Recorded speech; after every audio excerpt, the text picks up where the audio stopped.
Everyone. How's everyone doing in the Galactic family tonight? Tonight, before we begin, I would like to take a moment to recognize the gravity of the recent events in Central Texas. Uh, the devastating floods at Camp Mystic have left many missing and tragically has claimed the lives of hundreds of people. To the friends, the families and communities affected, our hearts go with you. Um, as beings on a shared planet, we are all connected by spirit, by energy, and by compassion. Please join us now in a moment of silence as we honor the missing, the departed, and all of those impacted by this heartbreaking natural disaster.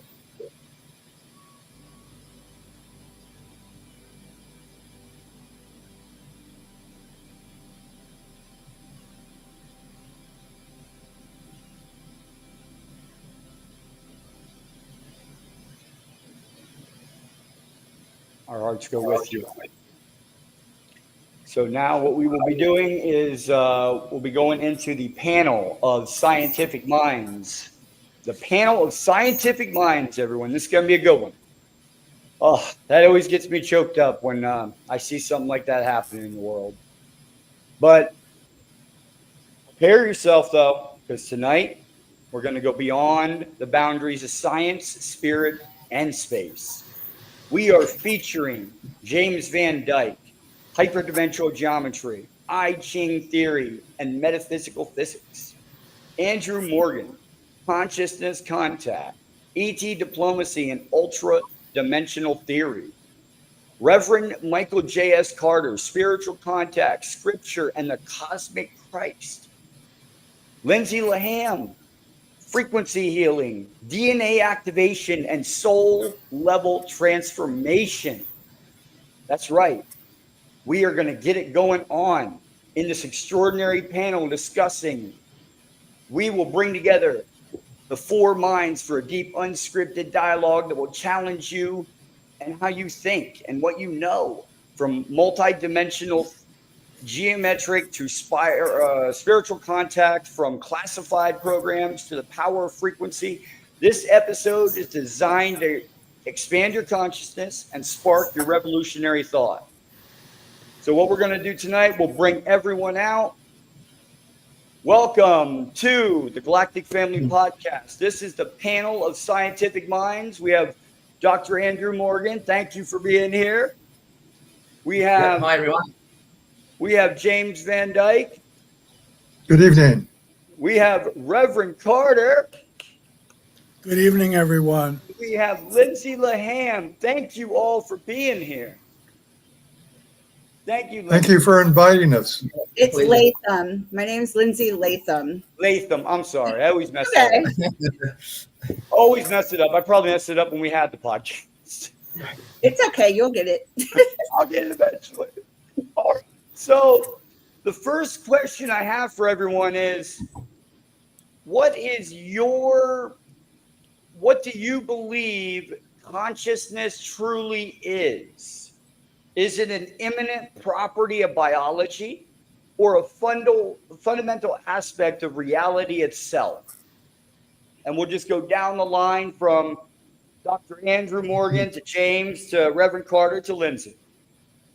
All right, I'll kick it off then. I'm not into it being a fundamental aspect of biology, and I would differentiate it from mindfulness, because mindfulness is not consciousness. I know we teach mindfulness as part of education these days, which is great, but to me, as an experiencer, that's not consciousness. I think to be truly in touch with consciousness for me is to come to an understanding through experience that you are not the character you play in this world, and you're also not the body you occupy. You're neither the character you play nor the body you occupy. Once you understand that, you realize that the real part of you, your true self, is something you actually have to rise up to and connect with because that changes your whole perception of reality. So that's what I think consciousness is. And once you reach that realm, your whole world changes, and you start to realize that you're a co-creator or an architect of your own reality rather than responding to everyone else's programming. So that's consciousness to me. Okay. James. Well, I like to think that I'm a conscious being because I'm alive. And one of the neat things about life is that we're all made out of stardust. True. And when you take that into mind, I like to think that the whole universe is a conscious entity and that we're just a part of it, a small, very small, insignificant part, but that we do have a chance to play a role in it. Okay. All right. Reverend Carter. I would say that consciousness is simply being aware.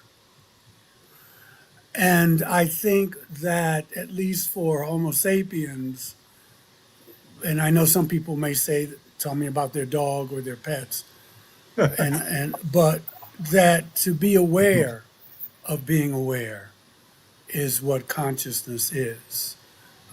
So that's as simple as I can put it. All right. Lindsay.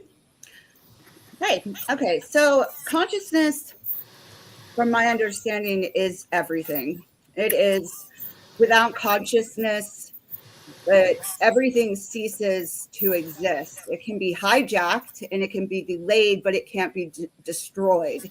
Consciousness is source itself. So it's like energy.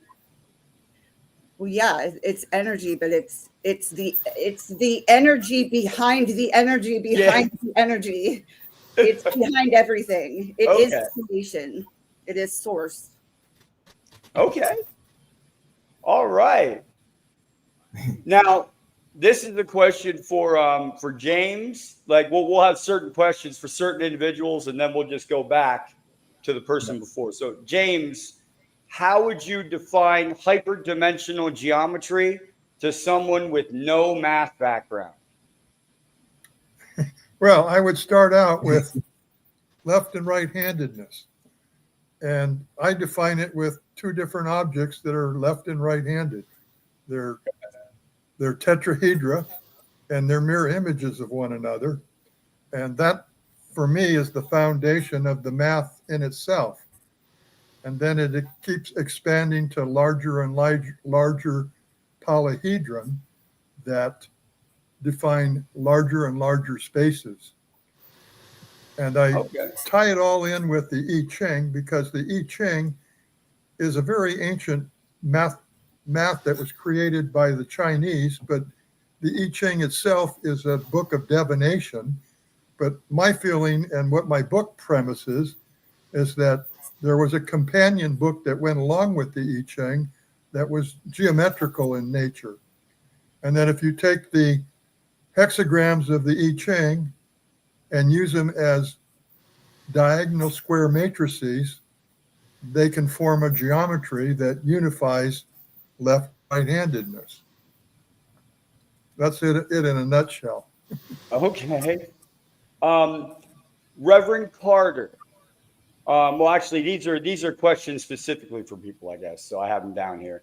Are spiritual experiences universal across cultures because they tap into a shared field of consciousness? I would say yes. I would say yes. Now, they may be described differently, obviously, or the source that they may be coming from may be described in different words. But I would say there is a universality to those experiences. Okay. Especially, but not limited to, NDEs, encountering off-world intelligences, out-of-body experiences. Yeah. Okay. Andrew, in your contact research, do ET or ultra dimensional beings describe realities in ways that align with our own mystical traditions? Like, do do their traditions meet ours, or is it we are actually trying to catch up? That's a very interesting question as an experiencer. Yeah, and then you start asking, are they malevolent or benevolent, and at what sort of entity are they? Yeah, I would go for. Sorry, what was the core of the question again? Just say what was the core of the question? In your contact research, do ET or ultra-dimensional beings, do they describe reality in ways that align with our own traditions, or are we catching up to their traditions? Yeah. A lot, from my experience, a lot of it's symbolism and visual in terms of communication. So I've had the full gambit from, I suppose you'd call it astral projection or bilocation, into situations where you're more of a patient to being able to interact more and then kind of ask questions or challenge what is going on, and then right through to almost conversational. But then I've also had, local, non-local experiences. So here, manifestations around me where it's been just more of an absolute talk or a conversation. Hybrids as well. So much more human looking, where I'm in some sort of security situation and I'm not meant to be there. So I've had such a broad spectrum, but the whole time it's more of an education, I would suppose, about what reality really is that seems to come to us. If you're looking for an underlying fundamental concept across the whole gambit of experiences, would be becoming aware that nothing of what it seems and what you see around you in the lowest dimension, it really is the lowest dimension. So I think I think there's two sides to this. One seems to be groups of people or civilizations interested in helping us understand, and there seems to be another side to this where we are a curiosity, and there seems to have been some sort of long-term interaction with us. So I see both sides of that in my various experiences. So I think it's more in the approach of trying to tell us that this physical dimension is very limited in terms of consciousness, and to join a cosmic community, we need to have a much higher mindset than that. And I think a lot of that is to do with wielding the technology that goes with it. I think there's a big story behind this, and it's not simple. Okay. All right. Hey, that is what it is, sir. So we got the next question. Lindsey, what is your view on the idea that DNA is a storage medium for consciousness beyond just physical and hereditary? What is my understanding of that? Yes, like memory DNA. I mean, I don't want to say that I believe it. It makes sense. It makes sense that it makes sense to me that if you're cycling through and constantly ascending to a higher level of understanding, that things that happened from a different timeline in a different life is embedded into your DNA for you to work on at a later time or in a different timeline. And as far as trauma and all those things, getting stuck in bloodlines and ancestral karma and all of these things, I've experienced it and I've cleared a lot of it. So that's good. I mean, it's there. Okay. All right. So now we're going to go down the line with another question. We'll start with Dr. Andrew. Try to make them shorter a little bit, and then we'll try to get it going here. Could reality be fundamentally informational, a sort of universal code, and what would that mean for free will? Information is reality, just information. So the matrix. Yeah, I think three-dimensional reality is or matter is the end product. So I think it's where information becomes material. So yeah, I think reality is information because everything is energy. So we are all a manifestation of energy in the form of matter, and as human beings, we're points of consciousness in that landscape. So I think it is an information field that is the result of the energy field that sits behind it. Okay. All right, James. Yes. Could reality be fundamentally informational? A sort of universal code? And what would that mean for free will?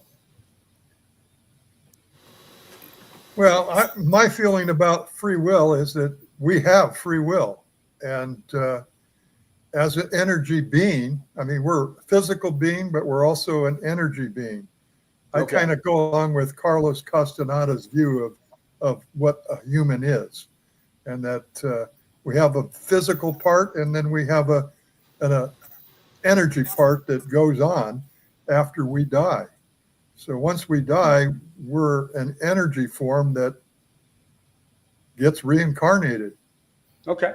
So that way the concept of knowledge continues. Okay. Reverend Carter. Yeah, I'm not sure if reality is so just information. I think that there also has to be some type of experiential. Life is to be experienced. Reality is to be experienced. Otherwise, you just stay up in your head, and it gets to be the paralysis of analysis. There's more to life than information.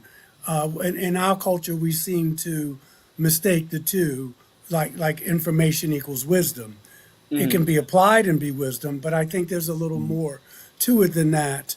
As far as free will goes, brother, we could split the Nobel money. If I could give you a definitive, we could all go to the Bahamas or Europe.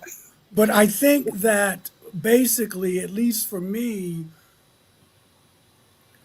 free will is that you can do anything you want as long as you realize there are consequences. Okay. That's how I would. I can do anything I want. Yeah. I can jump off this roof, but I'll probably go splat. So that to me is free will. Okay. Lindsay. Will you repeat the question just so I sure will. Could reality be fundamentally informational, a sort of universal code? And what would that mean for free will? Okay, so that's implying. Okay, so free. I'm seeing what you're dropping down here. Okay, so to me, everything can be information. Everything can be data, so to speak, to colors. I mean, even experience. Experience is still information. And to my understanding, we are here to learn and absorb that information and assist in the ascension and the growth of the collective. So free will, going back to free will, is that our free will got us here. We chose to be here. So we are still operating within our free will, even though the fundamentally information still, it seems confined in inside of a box, but I don't view it that way. Okay. All right. Now we'll go to another question. Dr. Andrew, when people report non-human contact, do you think they are connecting with something out there, or are they connecting with something deep within themselves? Oh, that's having that come to them. Yeah, that's interesting, isn't it? Because I think it can be both. Okay.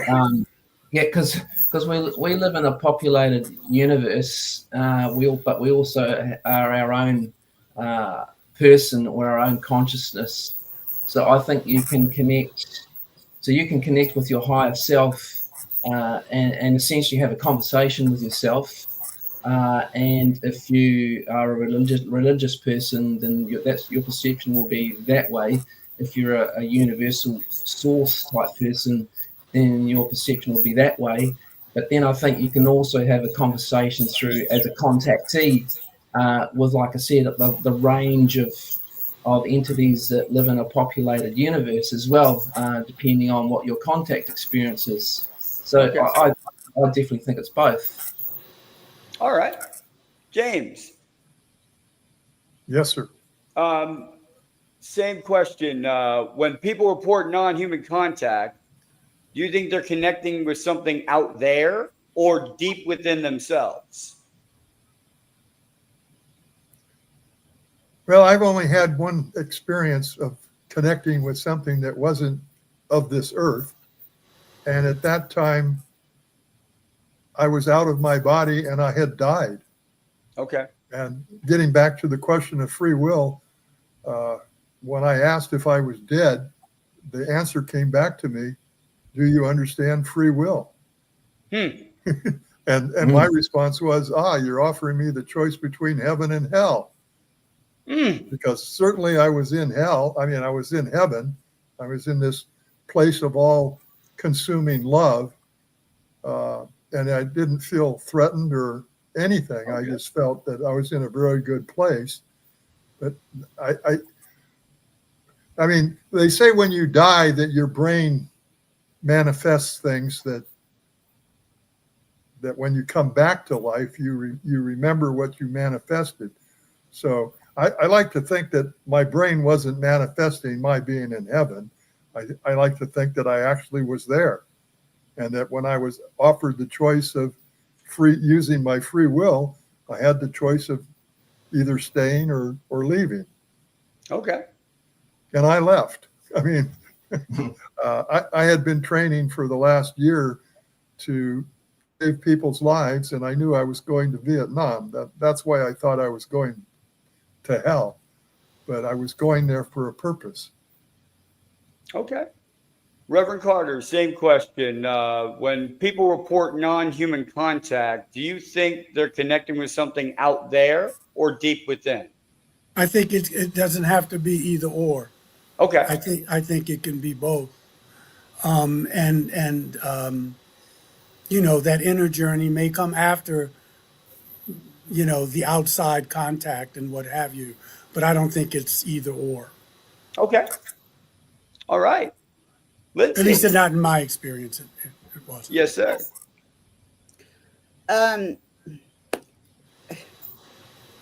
I go in to communicate with things that are a part of everything as a whole.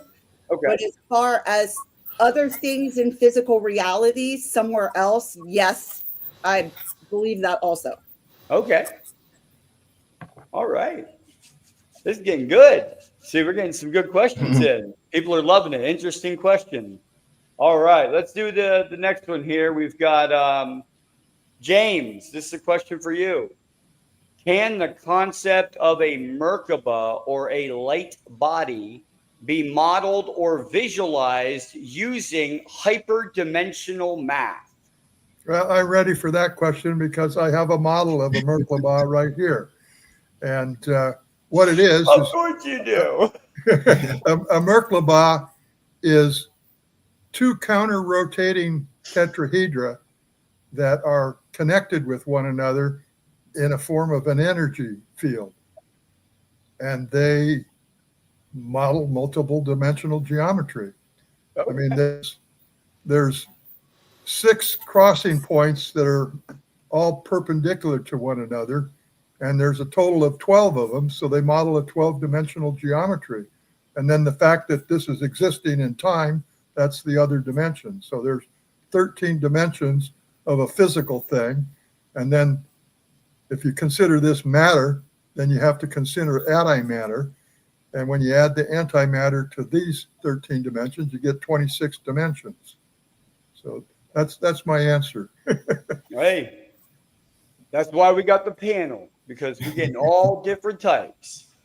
So this one will be for Reverend Carter.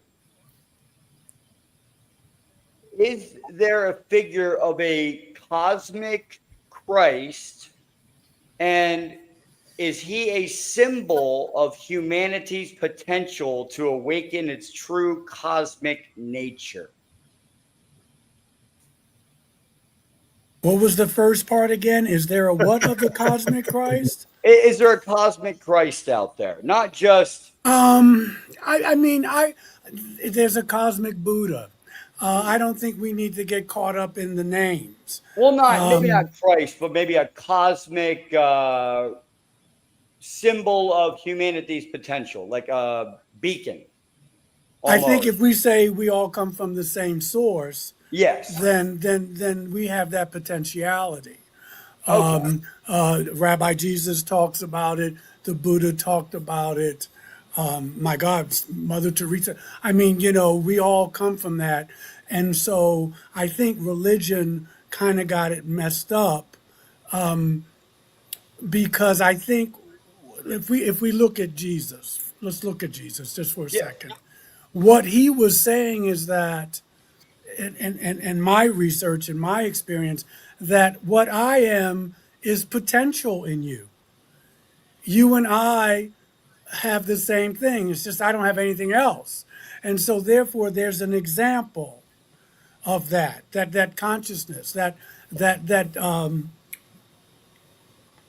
it's just in all of us. Let me just put it that way. So Sure. yeah, now whatever you want to label it, that's on you.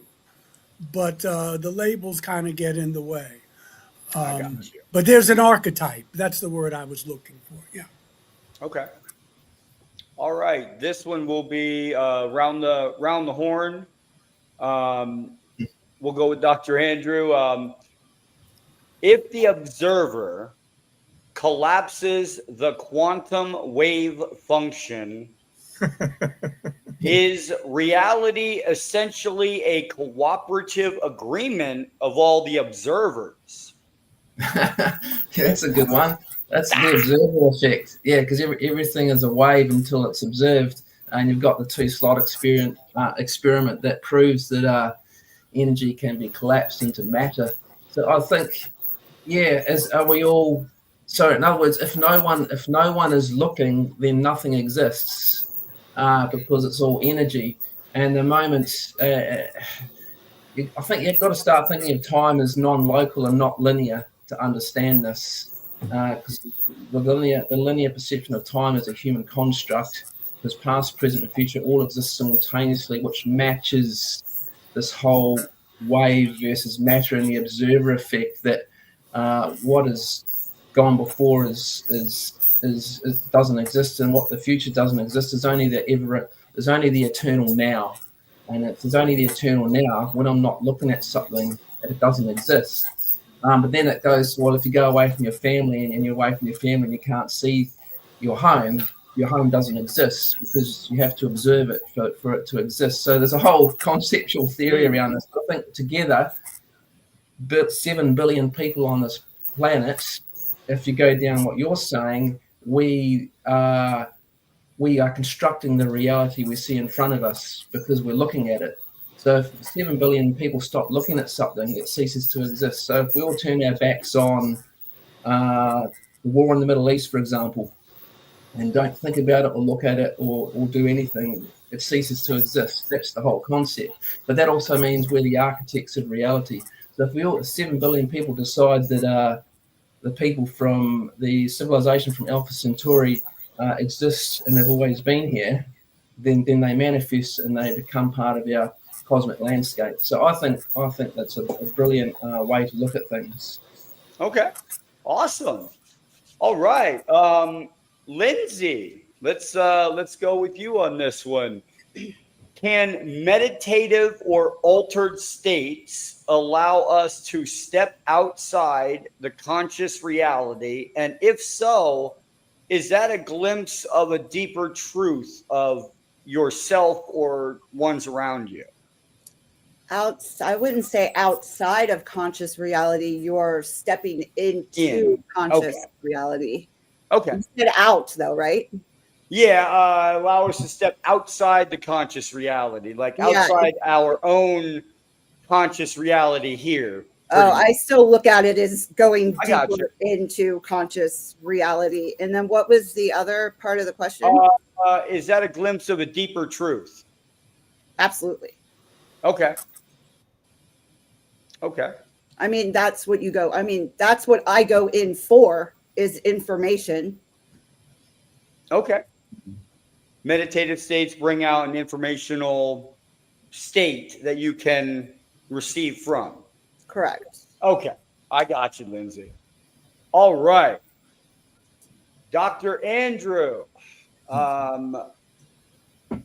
do the ultra-dimensional beings ever warn about distortions in our collective consciousness? And if so, how should we address them? Do we have distortions? Distortions in our collective consciousness? Yes. Maybe we'll talk about distortions being the Mandela effect. I think that's difficult because it's a very individualized experience. Okay. And contactee when you are a contactee, and a lot of it's symbolism. Really, the way I experience it is it's not like you and me having a conversation, right? Because the moment you try and do that, unless it's a more of a bilocation or a human or human hybrid experience, that doesn't happen.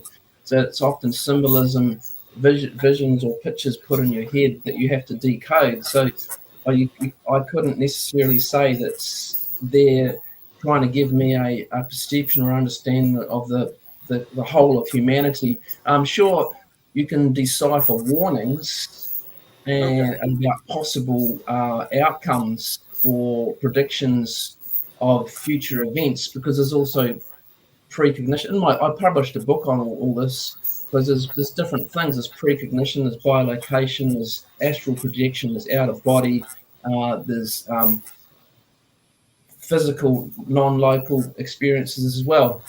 But to look for an underlying theme across all of that is you're implying that there's a reason behind every level of contact, and I don't get that perception. I think there's different agendas from different contactee experiences.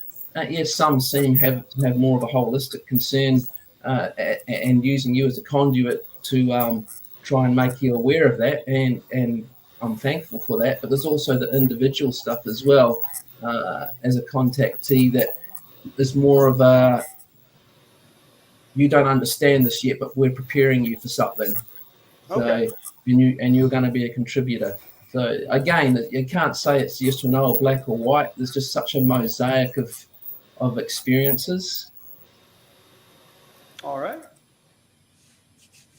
Next question. We got James.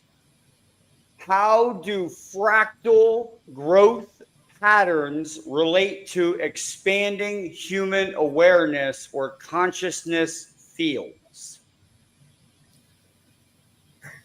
That's a question that I have no idea how to answer. That's okay. What I'm going to do though is jump back into something that the Reverend said about higher beings. Okay.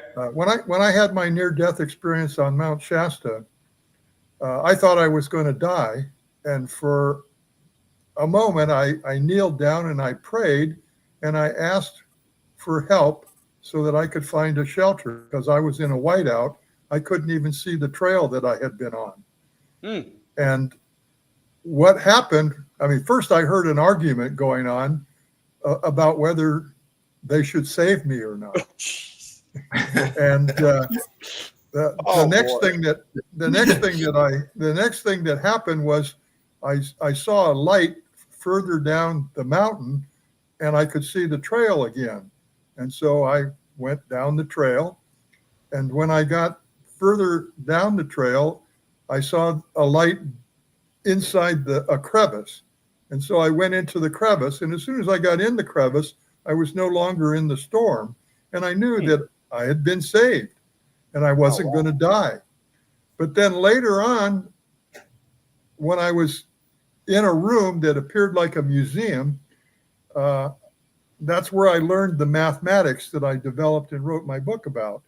But what I was observing was a spherical being of energy. And when I walked over to very close to it, I asked it if it was an angel. And the answer kind of blew my mind, because what it answered me was, no, we are what mankind has the potential to manifest into. Okay.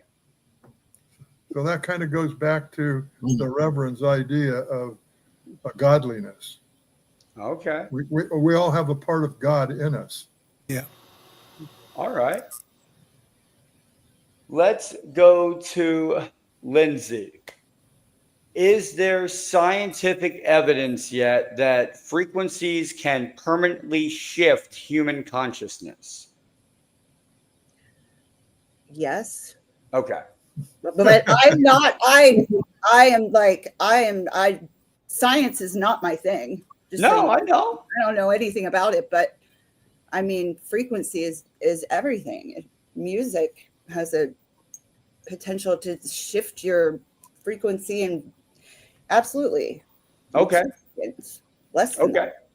I don't see how it couldn't be proven. Okay. Now we'll go to Reverend Carter for the next question. If thought creates reality, why do negative patterns repeat even among the aware? They're not two different things. Thought does create reality. Buddha told us that, and also the Hindus taught us this 5,000 years ago. Okay. But the mind needs to be trained. Okay. And I am not saying that I am there. No. There may not be any there. But the mind has to be trained through meditation, through being in nature, through contemplation, to look past the illusions to what is real. And so those patterns there. And it's not so much even being, and this is not what you're implying, I don't think, about being perfect. And I'm always thinking, positive thoughts and, let's all sing Kumbaya and imagine, or we shall overcome. But that I catch myself when I'm going to a lower frequency. Okay. And I can adjust that. Okay. Same question for Dr. Andrew. If thought creates reality, why do negative patterns repeat? Yeah, I'm along the same lines as the Reverend, is that we're here for a human experience. So if you're carrying trauma, because I've been through trauma as well, if you can't break the trauma cycle, then that has a huge impact on your perception of reality, and it's repeat. No, you haven't learned the lesson yet. Repeat it, even to the point of your next life or your reincarnation. No, you didn't learn the lesson. So until you understand that everything is a lesson, and that trauma, well, I'm at a stage now where I look back and go, well, trauma has made me an aware and conscious being. And without all that trauma through my life that I was placed into, I wouldn't be awake. You know what I mean? I would just go around. The experience of going through it, right? Going through life and then and be none the wiser. So, the Reverend also said, you can't have wisdom without experience. Often experience comes from trauma, and the people that have been able to get through trauma and break the trauma cycle. So I think that's where the trap is that you have to get through all that and understand why it's happened, and in a positive way. That's where a lot of people fall down. All right. Same question, Could Lindsay. I No, add go ahead. something very quickly, just Go very ahead, Reverend. quickly? You know, there's also the collective. You know, we're speaking mostly from what I'm hearing, more individual. But let's say history repeats itself, Okay. or as one Yeah. poet said, history doesn't repeat itself, but it sure does rhyme. But it does repeat itself, and it repeats itself because collectively, if we don't learn from those mistakes, we will do the same things over and over again, which is uncomfortable. But it really makes us have to look at how connected we are. Let's say, for the sake, like let's just say there's some type of nuclear exchange. We're like, it's getting kind of apocalyptic in some ways. And you and I, everybody here, we could be at this state of high evolution. But if the other 8-9 billion people aren't, we're going to perish along with them. So, there's always the individual, and then there's collective, and they're part of the same thing. And I just wanted to put that in because we can get so focused on the individual that we forget that we're part of a collective. And as they rise, we rise. And as they fall, we all fall. I definitely think that too. Lindsay. Okay. So it goes down to, I was just talking about this the other day. It goes back to your subconscious thought. Your subconscious thought is what is mainly manifesting the reality at an individual level. So, but when you awaken, you are awakening to where your subconscious and your consciousness are becoming one thing. So as you awaken and as you learn the lessons, they combine, and that's from doing a lot of work. You have to go back and you have to heal the things from your childhood and do the work in order to get there. It doesn't just happen. And we as a collective, that's what we're here for. Is to go through the cycles, learn, and collectively ascend. The ones of us that are here to help assist the collective in awakening, that's what we're here for. But we have no control over how fast that is going to happen or how quickly somebody else's journey is going to awaken. That's why everything keeps, like you're saying, will perish with other people. But that's what we're doing here. That's Okay. life. All right. We actually have I actually wanted to ask this with Lindsay. Lady D has childhood PTSD and feels it's a burden on her achievements. I don't believe it should be. I have complex PTSD. I've been diagnosed with everything in the book. I use it to go deeper into my purpose and to help people through it. As long as you see it as a burden, it's going to burden you. It's like shift your perspective into using it to your benefit, not allowing it to cripple you. That's like straight up victim mode. That's beautiful though. Take control of it. Don't let it control you. Everybody has PTSD. Life is traumatic. Once I learned that, I was like, literally everything is traumatic. Everything. Yeah. It's traumatic being in these bodies. Everybody's traumatized. Period. So it's like, get over it and start using it to your advantage. All right. It has to do with your life purpose and why you're here. I like that perspective because I'm having been to Vietnam for 3 tours. I've been suffering for PTSD for quite some time, and I like the idea of using it to get out of it. And I'm right now going through therapy to try to do exactly that same thing. EMDR is awesome for PTSD. It's helped me a lot. Welcome home, Troop. Yeah. Welcome My home. dad was in Vietnam. Welcome home. So, James, this question is for you. How do fractal fractal growth patterns relate to expanding human awareness or consciousness fields? Well, I thought we already answered that question. I said I couldn't answer it because I don't know how it does it.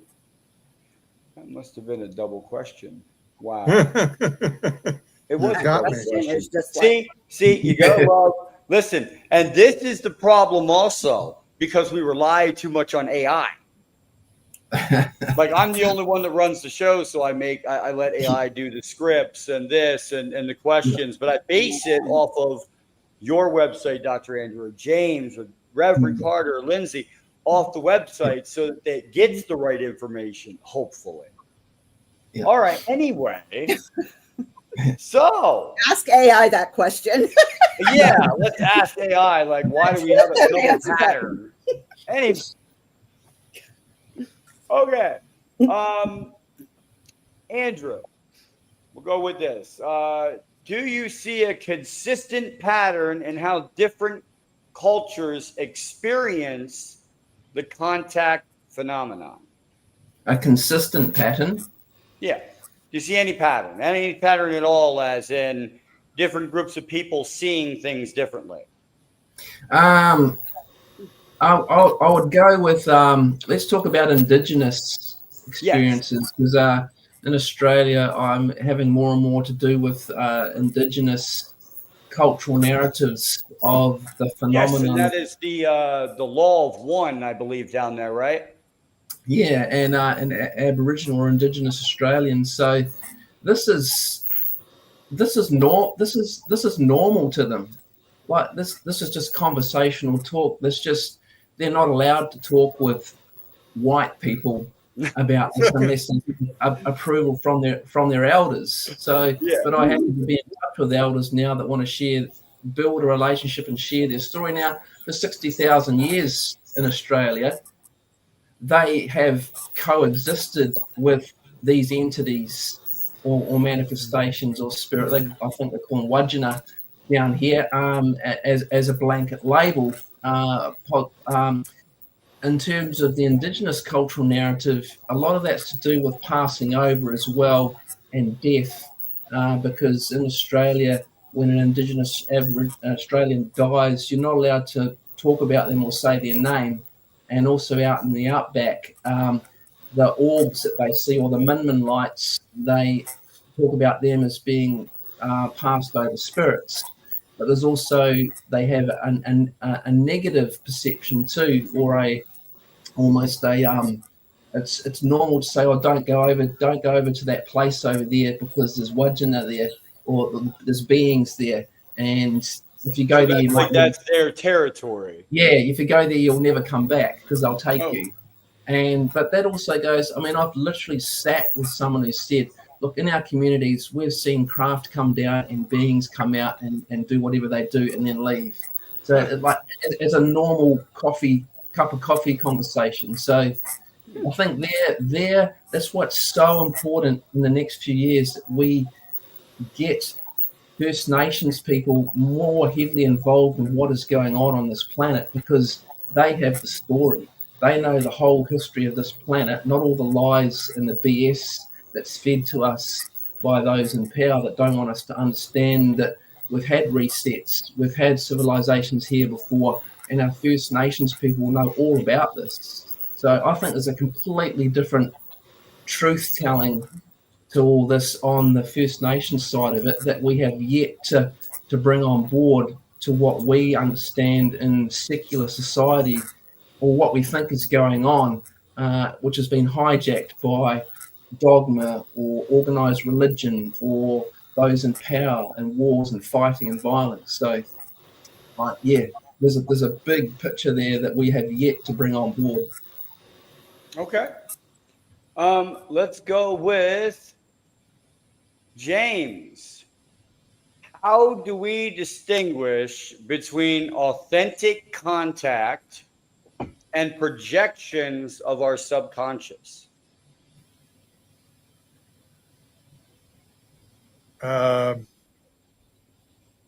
Something from our subconscious you can't touch or interact with as much as a physical entity, Okay. would be my answer. Okay. Same question, Reverend Carter. Can you repeat it because there was Yes. a glitch when you were talking? How can we distinguish between an authentic contact experience and projections of our own subconscious? I don't know if there's a formula for that. Okay. And I'll give you an example.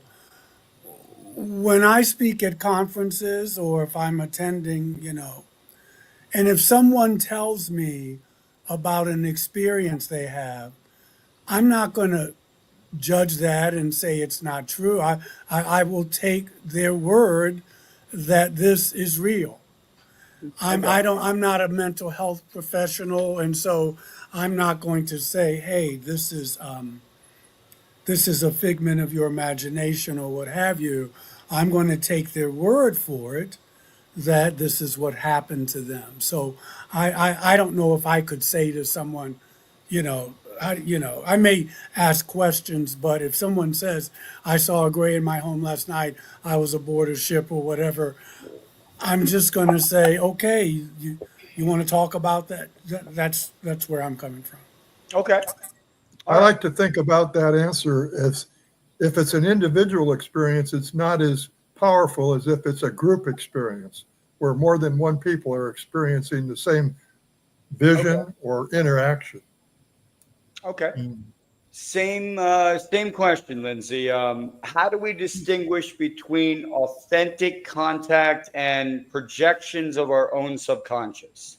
Okay, so my answer on this, because I've had experience and from just being alive and interactions with other people have seen, so I've collected my own research. Okay. Plus, this goes back to what inner work have you done and how healed are you on the inside? So at first, it's very out of control, and there's definitely projections that your subconscious is creating. Your mind can be a monster, and it will literally try to kill you if you let it. There's a thin line. Okay. But, and then on the other hand, it's all the same. It's a projection, and it's a real experience at the same time. So it's all relative. I don't know if that's the right word, but it's like they're the same thing on opposite sides happening at the same time. The labels are making it separate. So, and then I've also seen it as a program. It's a programmed, what I'm noticing is that when people start to have a psychic awakening, the mind will say, and they start hearing voices, I am Lucifer, I am the devil. It's like something along those lines, because it has to be something shocking to get the individual's attention to start paying attention to this thing that is inside of them that is speaking, which is actually just a psychic awakening trying to get you to pay attention to it and develop it. But it has to be something so obscure to get the individual to pay attention to it that it has to be shocking. I've had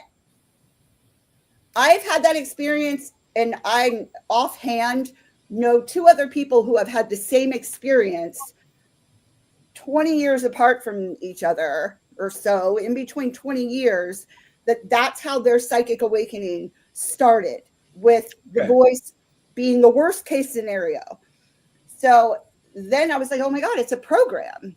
It's a program. It is a pattern in which it's being introduced into the consciousness to awaken this psychic awareness. And where you can go one of two ways with it. You can think you're a schizophrenic and go off with that and not do shit with it and take medication and be the victim, or you can dissect it and you can get through it and you can awaken into your power. Okay. All right. Let's go with Dr. Andrew Morgan next. Could ETs be ETs, interdimensionals, and even angelic presences be all the same phenomenon, but just interpreted through different people? I've had this question before about the phenomenon. I don't think it's the same phenomenon interpreted through different people. Okay. But I also think, like we were talking about, Lindsey, just then with projection too, I was just thinking about this, and you've just answered the perfect question about being the same phenomenon, is that you have to be really careful, like Lindsey said, with the mind, because the mind is really powerful. And as an experiencer, you can start thinking, this is how I want the phenomenon to be for me. And then the phenomenon reflects that back at you because of your mind rather than connecting with your consciousness. And it's also when I find the same thing happens as people start dictating what they want the phenomenon to be, present, or manifest in their lives, is that, no, you can't do that, because now you're trying to tell it what you want it to be. And because it's a much more powerful and eons ahead of us, is that that phenomenon may well go, okay, well, that's just what will reflect back at you because that's what you want to see. And it's the same with like orbs, angelic beings, or orbs, spirits for indigenous people, through to actual physical beings from other civilizations. They're all different, but if you just label everything as it's all the same stuff, and it's I think your mind is just telling you what you want to see and what you want to hear, and then that reality is being reflected back at you. And if they're thousands and thousands and thousands of year ahead of us, and it's right from orbs through to physical entities, then you're missing the whole point of this. You're going back to your mind controlling your response, rather than, like Lindsey said, being open to doing the work and just letting it come in, and not trying to manipulate or organize it into this perception of reality that's built around us, because everything's based on your experience. So you're just projecting that onto this and giving it a label, and that's the wrong way to go.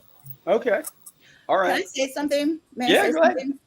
Okay, so when I was listening to you speak, what came to me is, you know how we're all conditioned and we're all raised by our parents to think a certain way, and you know, if we're certain religions are shoved down our throat or whatever, all of that stuff goes back into our subconscious. So what I'm just realizing now is, looking back on my psychic awakening when I was 19, I'm 43. What was happening is my subconscious, it was like the subconscious was manifesting the bullshit conditioning that was back there, and it was purging it out. So it was like the devil and da da da da da.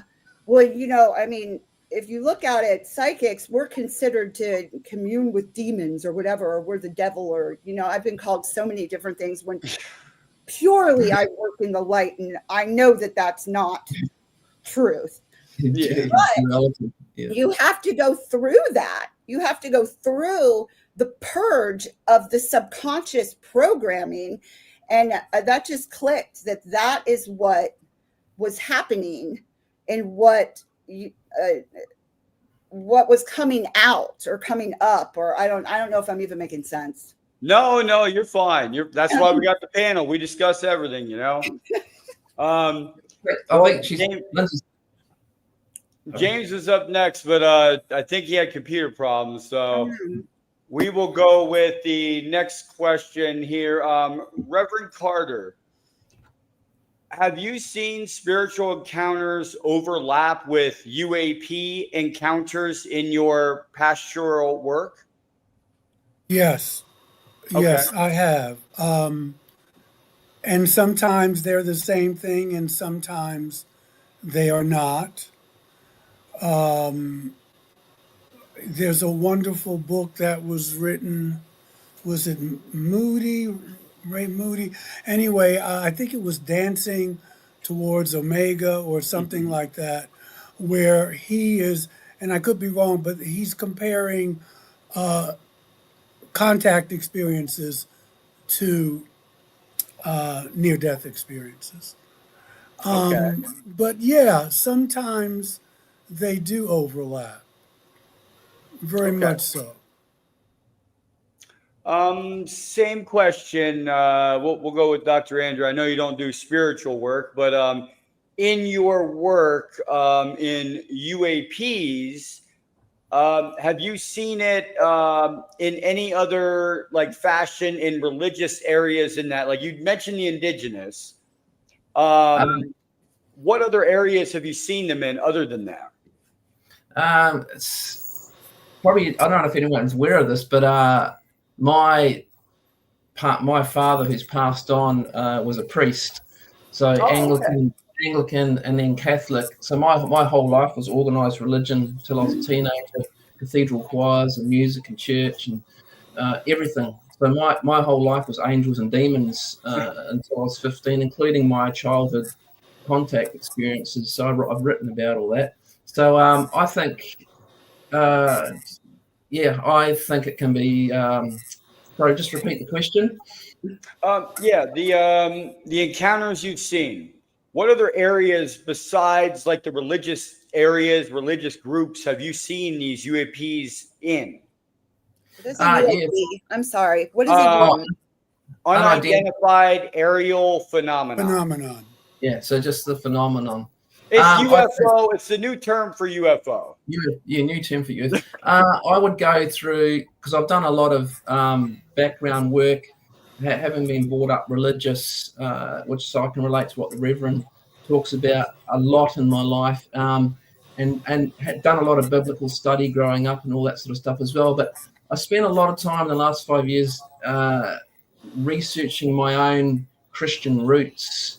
And the biblical narrative, and going back to origin stories, comparing those origin stories to other cultures around the world, and trying to understand what's buried in there. Listened a lot to Paul Anthony Wallace. He's another Anglican deacon that's gone down his own path a little as well, looking at Sumerian texts, ancient Hebrew translations, the removal of or the introduction of monotheism in the Bible, original translations, and the whole extraterrestrial part of the Bible that seems to be confused with the concept of God. So I think there's a whole layered story in that biblical narrative in terms of the Old Testament that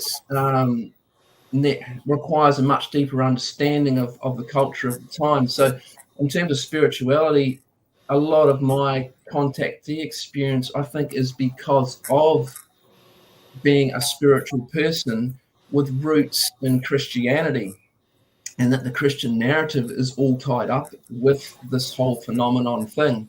So I would say, yes, there is a deep connection between spirituality, what has been formed in terms of religion, and the phenomenon. But I think the shallow part of religion is a very shallow understanding of the phenomenon and confusion with source or God as well. So I think it's very. We could talk about this for hours. Yeah, I know. So we will go with Lindsey next for this question, and then James we'll catch up to James with his. Could ancient DNA hold codes to communicate with star beings? Sure. I mean, that's within all of us. We just have to train ourselves to actually get to that point then. In my experience, you have to be open and willing to be able to observe and intend, and then be able to observe the communication. Oh, okay. But I view us all as fundamentally at our core the same. Yeah. And so if one person can do something, the other person can do it. It's just a matter in which way you're going to get there, and if you even want to get there. All right. James, welcome back. Thank Next you. question I tried to adjust my screen. Next question is for James. We've got, Could the I Ching be a kind of communications language for interdimensional beings? I don't know about interdimensional beings, but I think it's a communication device for beings, us on Earth. Okay.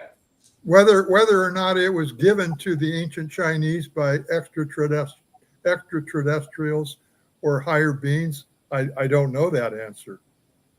Okay. And now the next question will be for Reverend Carter. Is there any evidence that non-human intelligence are using like, have you heard this like in your pastor your ministry of frequencies being used to contact people other than being right in front of someone? They hear ringing, or they just ring all the time or something when they're around an area. Yeah, I have heard of that. I don't think I've experienced that. Okay.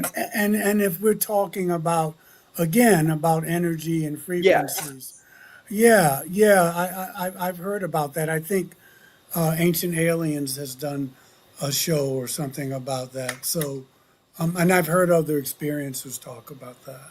I've experienced it. You have. Okay, Lindsey, let's hear from you too. I don't want to say the most recent, but the experience that's coming to me is this was probably maybe 2 years ago. I was driving down a windy road to go pick up my son from daycare, and this is on film actually, because I was filming a video and I was talking while I was driving, and I was going around this curb, and all of a sudden I went deaf kind of in this ear, and it rang, and I was like, whoa, something's going on. Like my guides, there's somebody's trying to talk to me. And sure enough, there was somebody driving. It was a 2-lane road, and there was somebody in my lane. Like I was about to get in a head-on collision. Oh, wow. And I couldn't see it. And my guides were communicating with me to get me to like pay attention. It was crazy. Wow. Yeah. Same question, Dr. Andrew. I mean, have you had that happen? Instead of seeing something, maybe you felt a frequency through your ears instead of seeing it. I think, yeah, it's a common. They talk about the symptoms of awakening as well, Okay. and yeah, the intensity of ringing, and that it's the left or the right ear, and it's not the tinnitus or whatever you get in your ear. You actually have a sore ear. It actually sore. I've had to the point of skin flaking off and my ears bleed a little bit of blood sometimes too. So I've had that high frequency, or low or high. I think some people might just pass it off as nothing, but if you start connecting it with, okay, what's going on around me? What am I meant to be paying attention to? Like Lindsey just said, but you've got to. I think you have to train yourself in all this. Like once you become aware of your awareness, as you were saying, you then got to start making connections about your body reflecting some things that you can't see. And that's a process, rather than just passing it off as, oh, what's going on with my body now? And also, there's medical conditions too. You've got to understand the difference between a medical or medically diagnosed condition and an external presence trying to communicate with you. Otherwise, you can start telling yourself things that just aren't real, and then you end up in the wrong situation. So I think the discernment's, you got to be discerning, and not just make something it isn't. But yes, I've had that too, and I still get it, the ringing on and off all the time, to the point of having an aching ear, a sore ear. The medical field has a knack for turning spiritual experiences that we're supposed to have into conditions and sicknesses. I'll just say that. Mm. And I'll say the medical field is pretty biased about any and all UAP paranormal experiences, period, because I myself had a UFO experience. I was with Ancient Aliens on season 19, episode 5, with Travis Taylor and Nick Pope. I was investigating before them. I investigated a UAP landing site in Wapwallopin, Pennsylvania. My arms actually got scarred up and injured because my arms were over the area and got exposed to ionized radiation waves. Oh. I had the EMF meter, the lab reports from the MUFON lab that did the results with an XRF microscope and everything else. Had the results of from that, the soil samples, the meter, brought everything into the medical office and was told unexplained skin eruption. Yeah. Oh, great. Like, it's EMF, it's radiation, Yeah. it's something, but they don't believe you, even though you have the evidence. Yeah. And here's some drugs to treat it. Yeah. And this is how much it costs. And you know what I wanted? You know what I told them I wanted? I said, I was in the Army. I was a radiation specialist. I want some dang iodine tablets so I can get rid of this radiation out of my body quicker. And you know what they gave me? Skin cream. So I went and bought it off the counter, over the counter and stuff. And I took them and I got my arms don't scar up anymore, but they used to. They used to a lot. Like my arms would heal up, and then months later, the same spots would open right back up again. Yeah. Yeah. I want to. Iodine's like a deficiency too in all of us, supposedly. I want to interject on something that Lindsey had said about her experience on the 2-lane highway. Go ahead. I was on a 4-lane highway, and I was in a snowstorm, and I was passing a large semi truck, that one of those ones that had two. It was hauling another truck Double behind decker it. or something like Yeah, that. a double one. And I was just about not quite to the cab and it was snowing.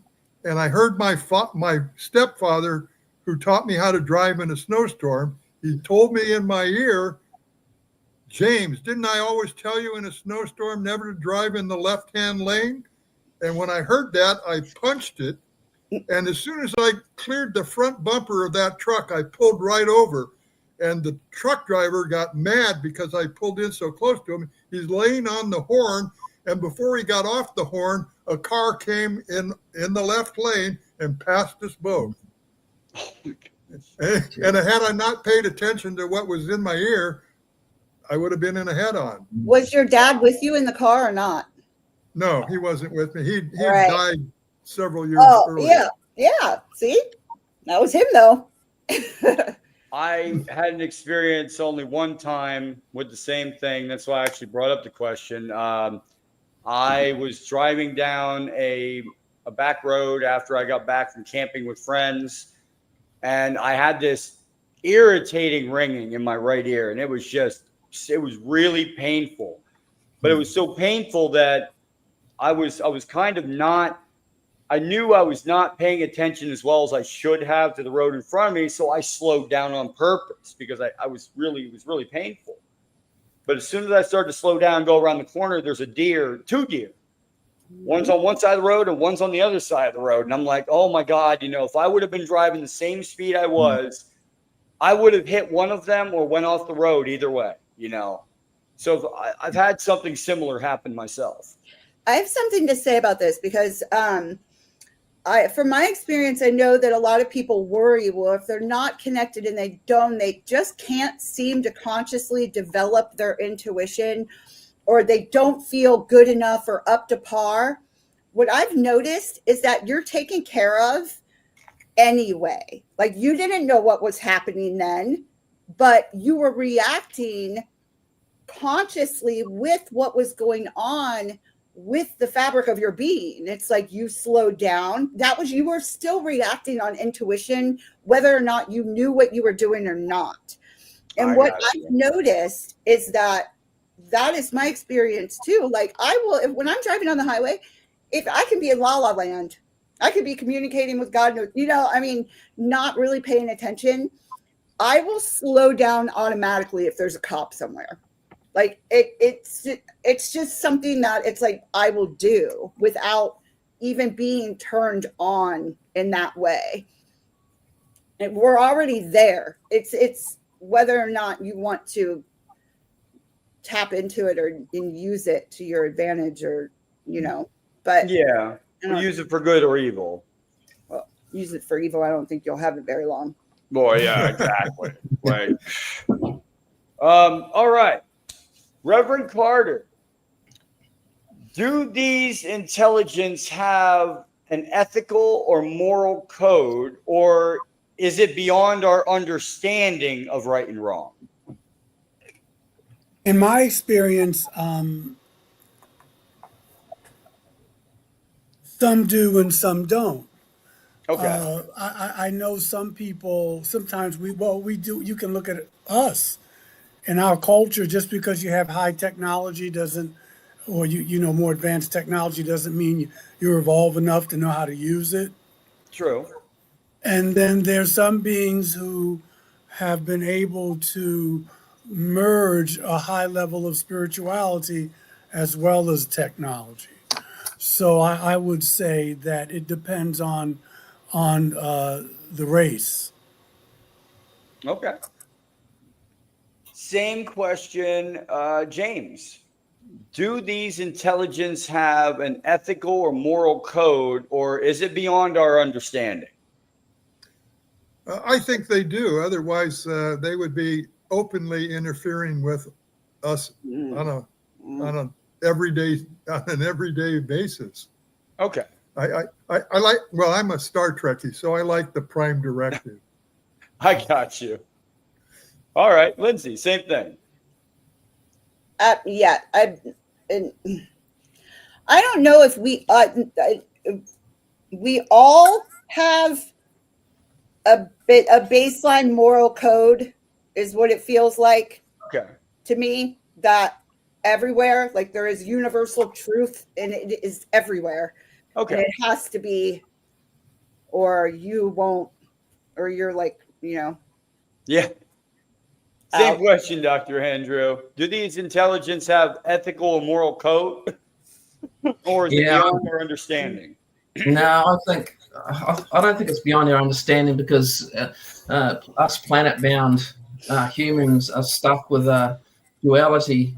Whether or not duality is actually, real in terms of good versus evil, angels versus demons, who knows? It could just be a human construct. But I think there is a moral and ethical code amongst some intelligences as a collective, and that's often portrayed now, like the Galactic Federation, for example, that everyone talks about becoming part of, a group that's got together that have a moral ethical code of non-interference, or not direct interference, but being able to help through gifts that humanity may use for nefarious purposes, which is what this whole 80 decades of the program is meant to have usurped. So I think there is a moral code there, but if you look at truth telling and in First Nations and Indigenous stories and global resets, the weaponization of technology by those civilizations that don't have a moral code has ended in catastrophe.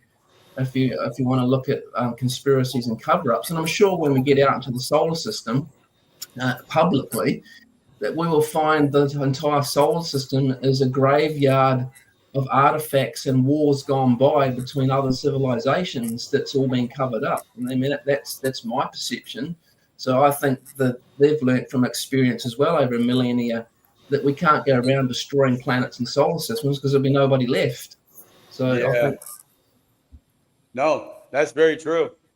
There's We can't, also because- there's a wonderful book that I'd heard from Paul Anthony Wallace, called The Secret Commonwealth.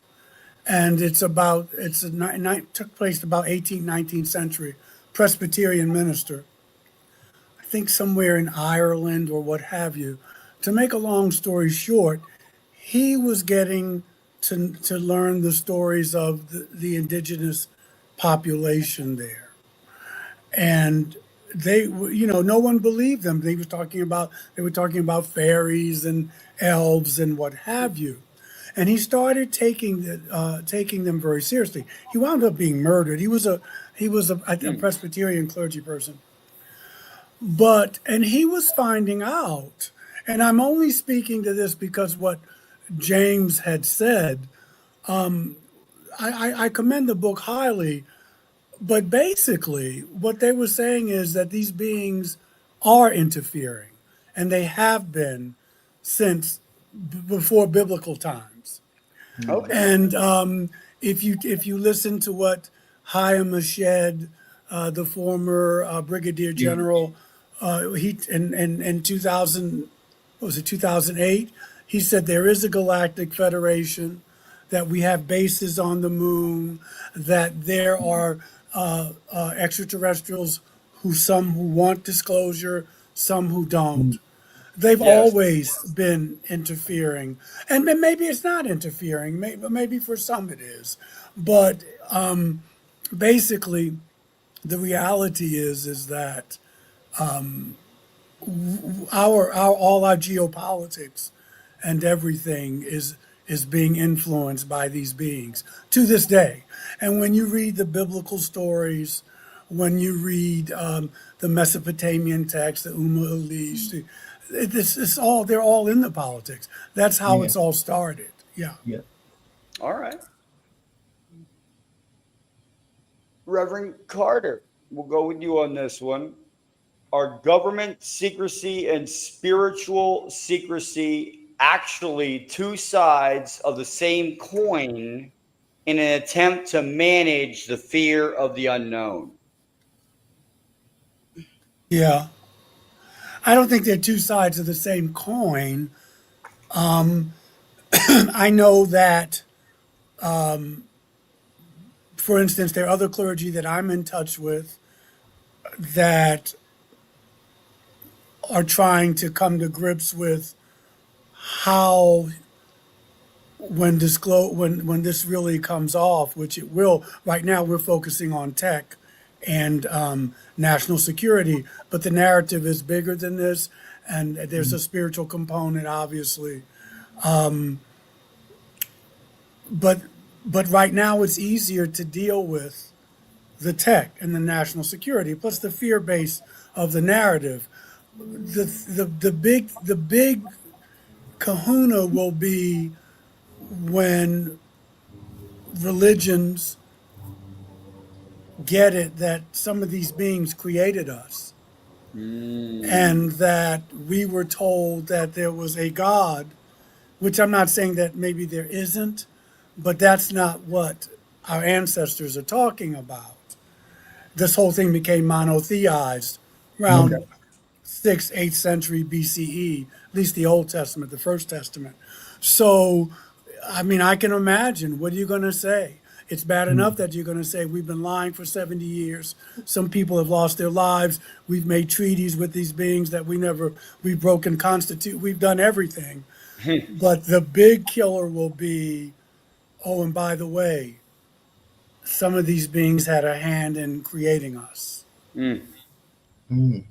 That's the major thing holding everybody back is how manipulated people are by organized religion, by Christianity and Catholicism. Not all organized religions, but that is like literally the main, I mean, I view it as the main thing holding people back from ascension, is this belief in a false narrative that people will, I mean, I just don't get it. I don't get it. It completely contradicts itself, and people just don't care. I think we need to go back to the religious text, or the text that we find from the beginning. You know, if history is written by the victors, then you go from the time period back as far back as you possibly can to read something. Yeah, but it's all been manipulated. The Bible is completely manipulated, and why do we have to go back to that stuff at all? Why Well, don't not that. I'm saying, like, not even the Bible. Let's go Dead Sea Scrolls. They're even older. Well, Well, the it's thing is, farther back than that. the thing is, and I know Brother Andrew wants to jump in here. Yeah. The thing is, though, is that our religions most likely came from these extraterrestrial contacts. Yeah. So that's why I mean I have friends who "Oh, Michael, I don't even read the Bible anymore," and I didn't for many, many years. But I realized that it's a rich narrative of our ancestors trying to tell us what it was like to be invaded, what it was like to share this planet with these beings. And that's what those stories are about. That's not all they're about, but that is Okay. basically what's it about. That's what it's about. So you ignore them at your peril. Okay. Dr. Andrew? Yeah, it's just along those lines. Having been religious myself, is that it's a process of education, because the Bible's been translated and translated and translated so much now to try and remove that narrative, but it's still there, because you've got the Nephilim, you've got the giants, you've got a few other things going on that don't make sense or add up to the narrative they want you to believe. So it's a process of re-education about the fundamental concepts of organized religion and their roots. And their roots are in origin stories.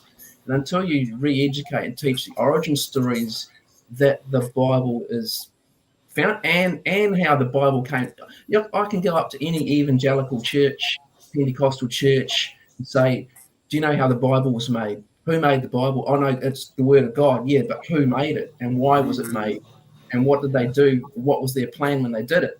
"Oh, what are you talking about? You're possessed by the devil." So that's where it's at the moment. So there's a whole walk and through a whole series of stages to get them to go back to their roots and understand that religion usurped the true message of Jesus and Christ consciousness. And until we can do that, we're all devil worshippers. So yeah, But they don't do that. They're manipulate. I mean, it's fucked. It is the major lie. It is the major lie on this planet that is detrimental to everyone. That needs to be. It's not what Jesus. It's not the true message of Jesus either. I don't know. I say any one thing is detrimental to anyone's health. Yeah, well, listen. If we knew the original history, like, it would be different. Everything would be different, because what is actually in the Vatican secret archives? No one knows. Child molesters. No one.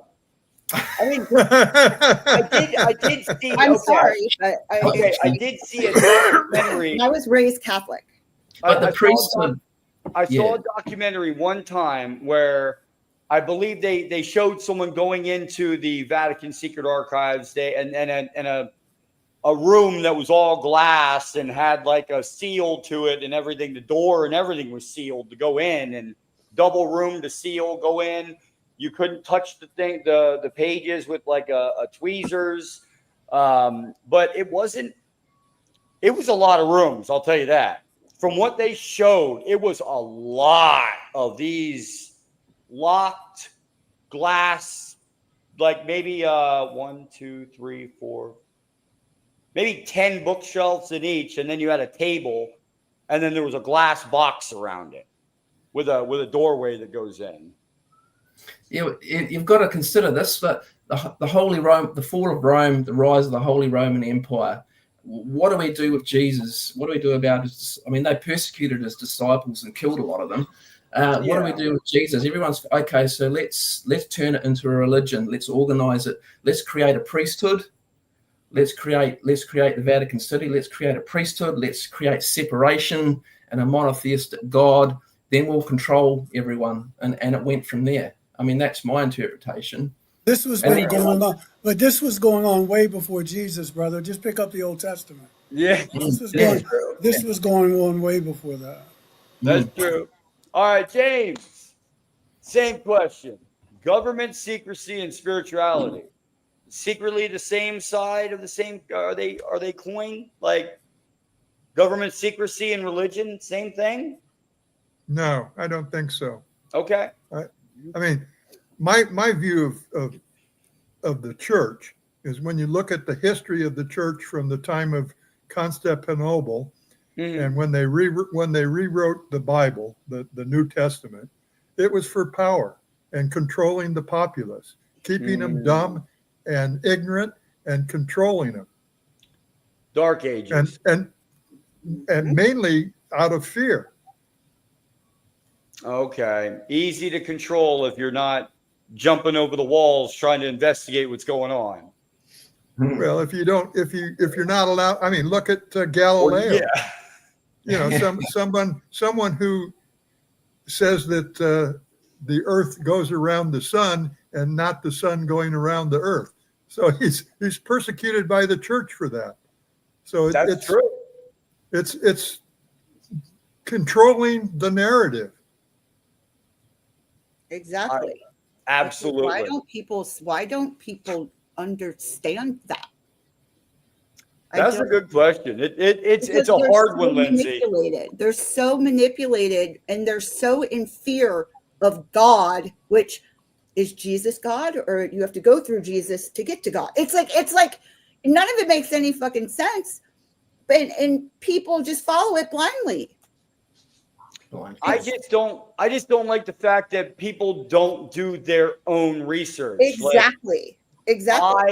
I was the same way. I grew up every Sunday. I'm at church. I'm at Bible studies with my grandmother, making me go. And I was there for like 10 years we went. And it instilled into me some things that maybe more respect for myself when I was going through these things, because it was like, it's Bible studies. You're learning how to help people most of the time, not the hateful stories. It's all ego. They play on your ego. It is ego. I won't say it's not, because the first thing you learn is the victors write the history. So who was the ones before them that they took down before they wrote their history, you know? But next one, Dr. Andrew. What is the best explanation for how orbs or plasma type entities might relate to non-physical intelligence? Orb-like entities relate to non-physical intelligence. Yeah, just you said energy beings, right? For energy, an energy being type of intelligence. How they relate to it. So the research we've been doing, because we've been trying to uncover what orbs are, or certain types of orbs are, and how they relate to energy beings. There seems to be, in terms of mechanics, we have a pretty good idea of how some types of orbs assemble themselves non-locally within our dimension and then transit physical space. So, we've published on all of that. So that's you can look up all our energyscape stuff. But in terms of being a being or a toroidal being or an entity associated with it, that's the part that we need to talk to Indigenous people about, I think. So, okay. Is there an object inside the orb that's non-local that we can't see? Like, is it solid? Is it an actual ascended being or an entity in there that's non-physical that can communicate? And I think there's some awareness or some sort of sentient nature to the ones we've been looking at over here in the outback, and that would align with the cultural narrative about some of these orbs as well. But not all orbs are the same. I would say that now as well, because we've got naturally occurring magnetic anomalies, piezoelectricity, so there's naturally forming plasma orbs, and you've got to learn to differentiate. But in terms of the non-human intelligence side, yes, they appear to be aware. The ones that we've identified as being true orbs seem to have an awareness of their surroundings. They can orientate, they can navigate, they can communicate. Is that a sign of sentient intelligence and communication with the likes of me? That's where the wall of knowledge is at the moment, and that's where I'm trying to pursue the Indigenous cultural narrative and conversation with that. So I can't give you a conclusive answer to that at the moment. That's okay. There seems to be something there, but it's getting the story behind it. Because I've had something in the sky following me for, over probably around 15 years or so. It was there before I consciously knew it was there because it was in photos. So I started talking to it, and it told me it was a higher self technology, because I can communicate with it and call it down, and it'll come closer in the sky to me, and I can communicate with it telepathically. Well, what if they're all just an extension of self, and it's a higher self technology connected to every single one of us, and that we're actually in control of it? I don't know. That's actually a thought provoking, because the ship that I was abducted when I was 16. Me and my mother, 2 hours worth of time was missing from 6:30 to 8:30 p.m. But when I got the memories back, well, I didn't get all of them. I went through regressive hypnosis once, but I only got back certain parts of my memories from those 2 hours. But what I can remember was something talking to me in my head saying that it was a living spaceship. The spaceship itself was a living being. Yeah. And it did what it did as a conscious decision to abduct me and my mother, because the beings on board hit us with the wrong I guess, scanning device or something, and it hurt us or something. They had to take us up. The ship took us up to repair what the beings had done and put us right back to where we were, but it was 2 hours later. You know, but that answers your question about some of them having benevolent qualities. I mean, they righted a wrong that they did. So that answers part of your question. Yeah, I don't know if you've heard of Chris Bledsoe. You probably have. Yeah, you know, he talks about, and he's, you know, military intelligence here in the States has been very interested in him, and they are. Mhm. And he talks about his contact with orbs, and sometimes the orb morphs into a being, and vice versa. And as you were saying, Andrew, that there were. You know, there are different orbs and different variations and what have you. That's So right. if You're you talking haven't about- read his book, then You're maybe talking about the that can lady shed in- some light. Yep, you're talking about the lady in white he was talking about. Oh yeah, his book is called UFO of God. Okay. Yeah, definitely want to read that. And I've actually been trying to get in contact with him for about a couple weeks now, so I'm hoping to hear back from him. He's a busy man though. He's a very busy man. He lives Busy about man. 4 hours away All from right. here. Yeah. Man, well, if I Talking- get in contact with him, I will take all of you with me virtually. So, James, Well, just going back to orbs, talking about orbs that have conscious thought. Think of the Foo Fighters during World War II. They weren't interfering with just the Allies. They were also interfering with the Germans. very true, very true. But they weren't doing anything maliciously. I mean, they weren't shooting down anything or destroying anything. They were just watching, observing. True. Almost like they were scanning to see what was going. Like they were, like you said, they were just observing the time period. Like, let's just watch what happens. Well, of course. I mean, war brings out the worst of mankind. Well, look at the atom bomb. As soon as we dropped it or we tested it, we had all sorts of visitors. Yeah.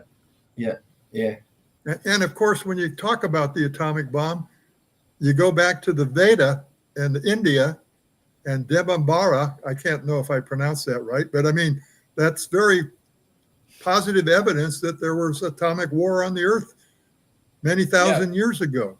And there's also evidence of atomic war on Mars. Yep, and Those Sumerian words right out of my text mouth. as well. Yep. So, Sumerian. so talking about non-benevolent beings, I mean, I would say that they're definitely evil ones. There can be either. It's just like humans. Well, are they evil? I mean, we're do. getting ready to do the same thing.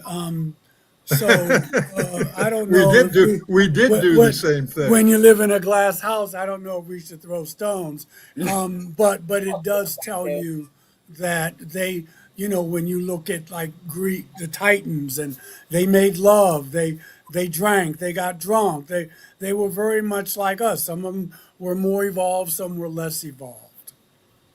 So it's just a common choice, really. It's like it's a choice to be who you are and who you want to become. But I think once the naked apes started doing atomic weapons, that caught a lot of attention. Yeah, but I think they've also got to realise that according to some of these ancient texts, that they argue and fought amongst themselves, even over what to do with humans. Exactly. If you look at the Akkadian text, they went to war over what to do with humans, and that says in the documents that there were nuclear weapons involved, and they destroyed a lot of what was going on because they were arguing amongst each other. So even in Genesis, they're arguing about what to do with this experiment, what to do with Project Earth. So yeah. Okay. And Lindsey, Sodom and Gomorrah. yeah, there's another one.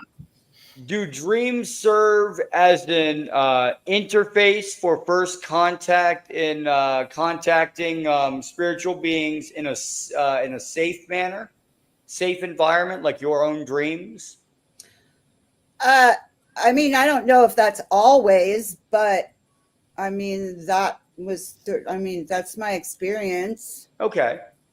But with the whole human thing, arguing over it, there's so much fear, like attached to these human bodies and the human experience not existing anymore. Well, if humans aren't here anymore, we're just going to be somewhere else in some other bodies doing something else on another planet. It's like, why be attached to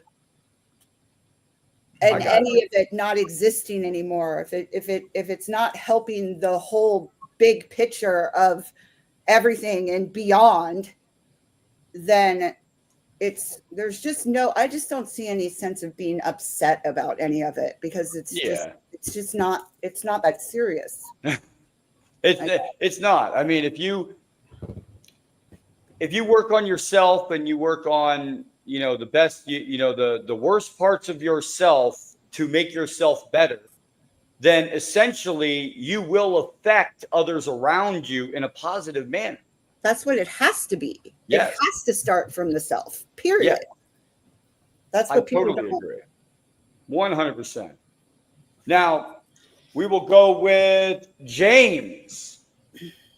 Do you believe the I Ching is sentient, or is it something even more profound? Is it alive? Does that mean, is it alive? I mean, you're talking about a book. So, I mean, all books have a certain amount of life to them. They record something. But I wouldn't say that it's a thinking. Maybe a sentient system.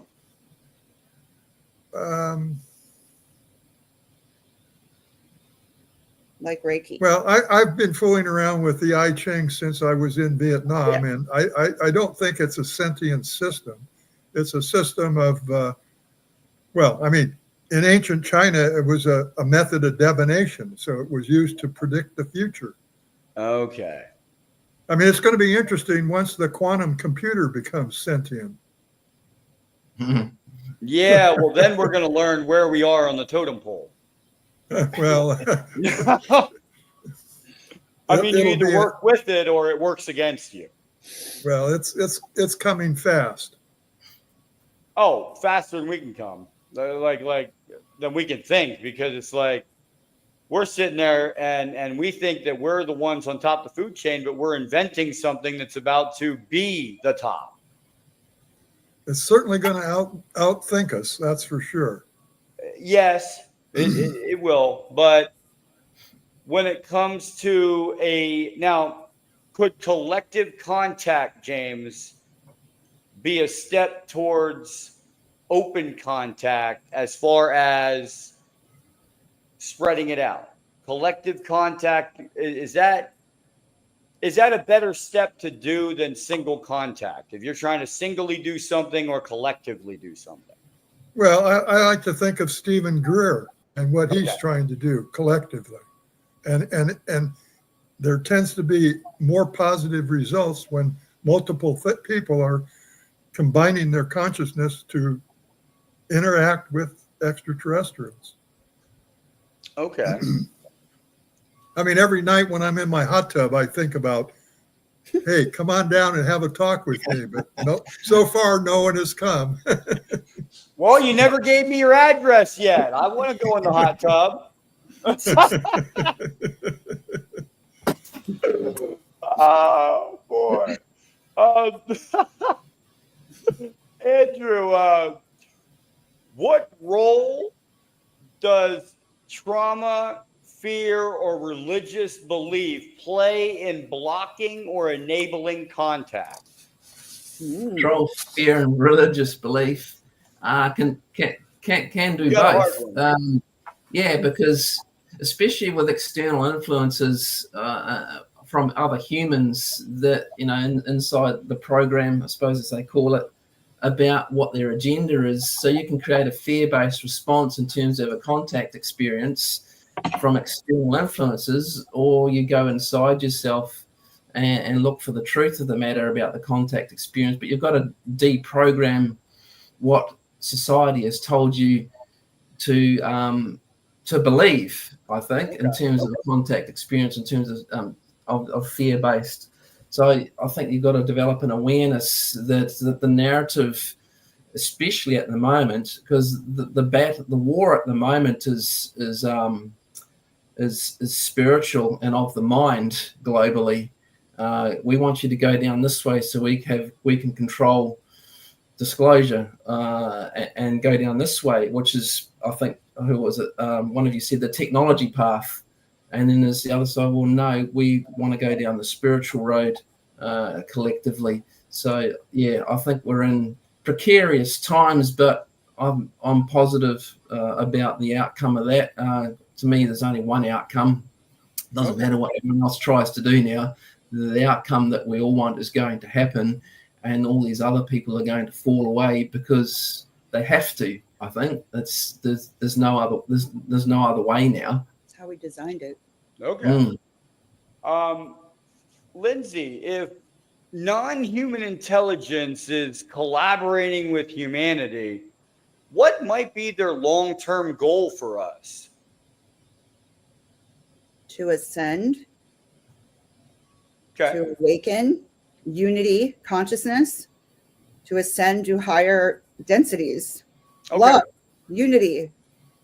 I mean, but I don't know.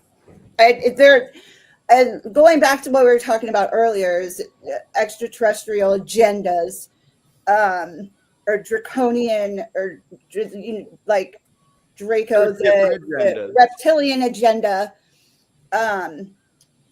that could possibly be slowing us down. But then again, is it just a part of the puzzle, and it's a part of what we are supposed to conquer and ascend out of?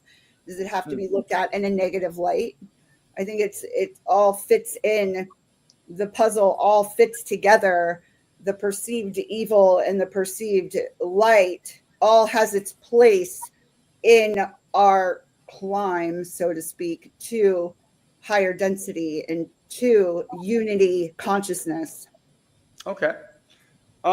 Let's go with Reverend Carter.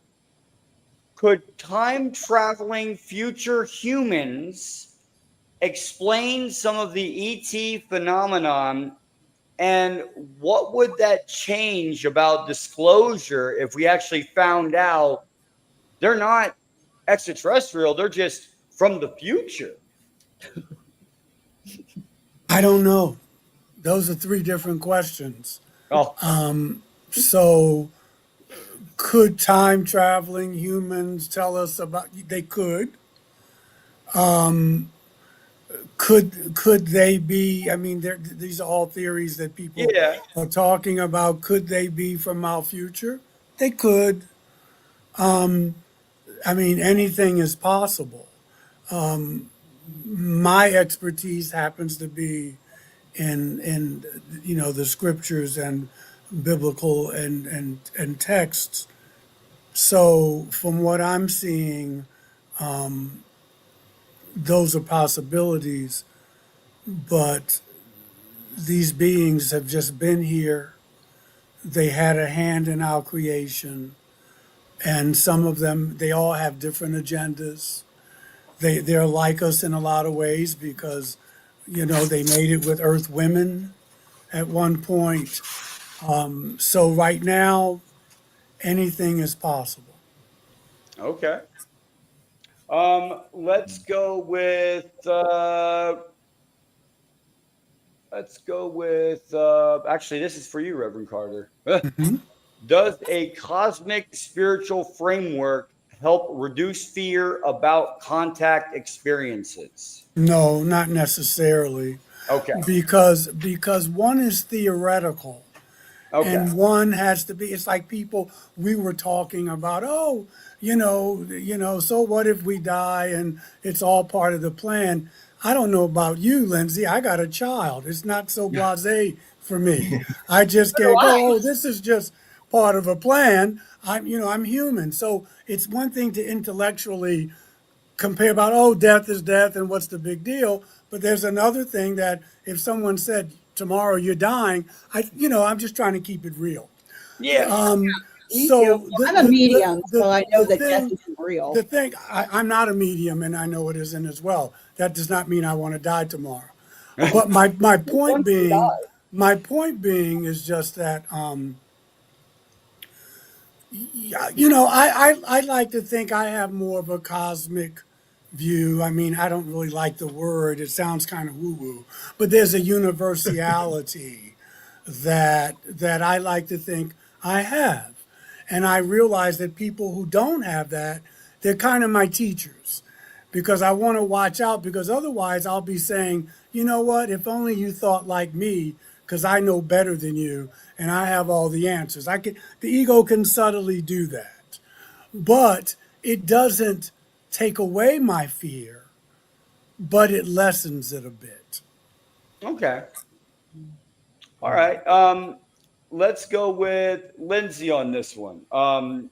Two questions, but I'll go one at a time. Sorry, Reverend Carter. I'm trying to get these through, and No getting problem. questions in. No Lindsay, problem. how do you see frequency technology supporting or replacing modern medicine in the next 20 years? I mean, I would hope that it would. That Okay.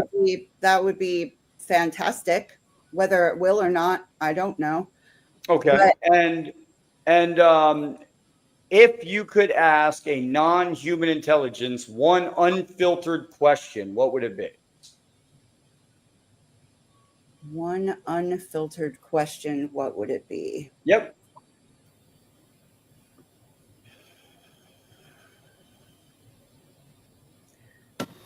I don't. If I could ask an extra, it's like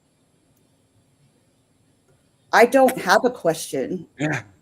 I don't You would have a just be in maybe awe. I think I something would about too. maybe something having to do with being able to open portals or be able to like physically go through a portal and time travel in that way. Maybe something to do with that. Okay. All right. Dr. Andrews, same question. If you could ask a non-human intelligence one unfiltered question, what would it be? I was just thinking about that right now. The question for me would be, despite everything, what is the true story about human history on this planet? Okay. Same question, James. What are your plans for us? All right. That's a good one. Reverend Carter. What is your concept of love? Ooh, that's a good one. Oh, I'm getting goosebumps. All right. So this is our last little bit here that we're going to get into. It'll be on future UAP technology, ethics, and the path forward, and then we'll call it a night, guys. Or a day, Dr. Andrew, because you're over in Australia. It's what, 10 o'clock a.m. Yep. there. We're going to be going to bed here soon. All right, so let's explore something. What would truly advanced UAP propulsion look like beyond our current physics, Dr. Andrew? Well, this has all started to come out anyway. It's field-based propulsion, so non-traditional combustion. So there is no combustion. It's energetic fields. It's energetic field coupling with space-time. So engines derive their energy externally and modulate it internally. So in other words, overcoming inertia, overcoming gravity, instantaneous acceleration. Occupants don't feel anything because you're in a bubble, essentially a field-based coupling bubble. So that technology. This is part of the program. That technology has been suppressed for 80 years or more, and that's the whole problem at the moment. Is there once I think the Reverend said, yes, national security is focused on this technology, and I've got a book coming out on it soon about to be published, Forbidden Science. So that's that whole concept there. But the spiritual stuff is starting to come online as well. So I see this field-based propulsion technology, and the trouble is we've got combustion fuels and the fuel industry and all this. The transition of economies is underway. I think behind the scenes there is a hell of a lot going on, being put in place and positioned for what is happening and is going to happen quicker. So I think we're going to see some interesting stuff in the next couple of years. Nice. I hope we do. I really do. Listen, I watched the Jetsons when I was a kid, and I thought when I was growing up, that's what it was going to be. You know, the 1956 and 1960s, you know, G engines are coming. Yeah, where are the G engines? Yeah, the portals. Like, I could remember that. Like when I was a kid, my dad used to tell me, oh, just wait, Jason, like 10 more years. Computers came now with the little floppy drive, but in 10, 20 years, you're going to have, you know, gravity control. And we don't. My dad thought we'd be driving flying cars. We're waiting for that. How about flat screen TVs? And every person since then that's gone down that research path has had their careers interrupted or ended, because it's all in my book coming out. Wow. So, all right. So, James, could higher dimensional harmonics allow for propulsion without inertia? Well, I think just the opposite. I think that an inertia drive would be something that controlled inertia without any fuel involved, and it also created an electromagnetic field that used the electromagnetic field of the universe. So you're tapping into it. Yeah. Okay. And the same thing, it creates a bubble, and that if you're in the vehicle, you're not going to feel the effects of what's going on. Yes, because you are in the bubble around, like, it's like everybody says, you know, they see these objects and they go from space to water, back to land, back to water, like within seconds. And you're like, there's nothing on this planet that can do that. But you two have just explained that it is possible to do it. Because you have a bubble. It's not the actual object that's hitting. You're in a bubble. The bubble is hitting the water first. You are just transversing through it like it's nothing. You go through it like air. All right. So let's go to Lindsey. What is your opinion? Do you think the public is ready for the truth about this UAP technology, or would it cause chaos when it first came out? More than ready. More than ready. Off. Yes. All right. That's what I'm thinking too. We've gone too many years on gas and and coal and ruining the environment when we could have been on these clean energy fuel systems that were house size. You can't make any money with them, though. That's the problem. Yeah, exactly. There's no meter. It's. I mean, why do you think Tesla was banned and bankrupt? Yeah, and Because others. he wanted to give free energy, no meters. Well, yes, and the reason why now here's my reasoning behind it. Okay, Tesla. The reason why Tesla got whacked. This is my reasoning. Wardenclyffe Tower was a bust. JP Morgan pulls out. Doesn't have a meter. We don't want to do it. Free electricity. Everybody thinks that he's off on his own, destitute at this hotel, living for months by himself. This guy's a genius. He's not living in that room doing nothing for months on end. What he did was, what my theory is that he modified the hotel that he stayed in to extend the actual, if you look at the hotel that Tesla stayed in, there was a pole that he modified in the plans himself before the hotel got constructed.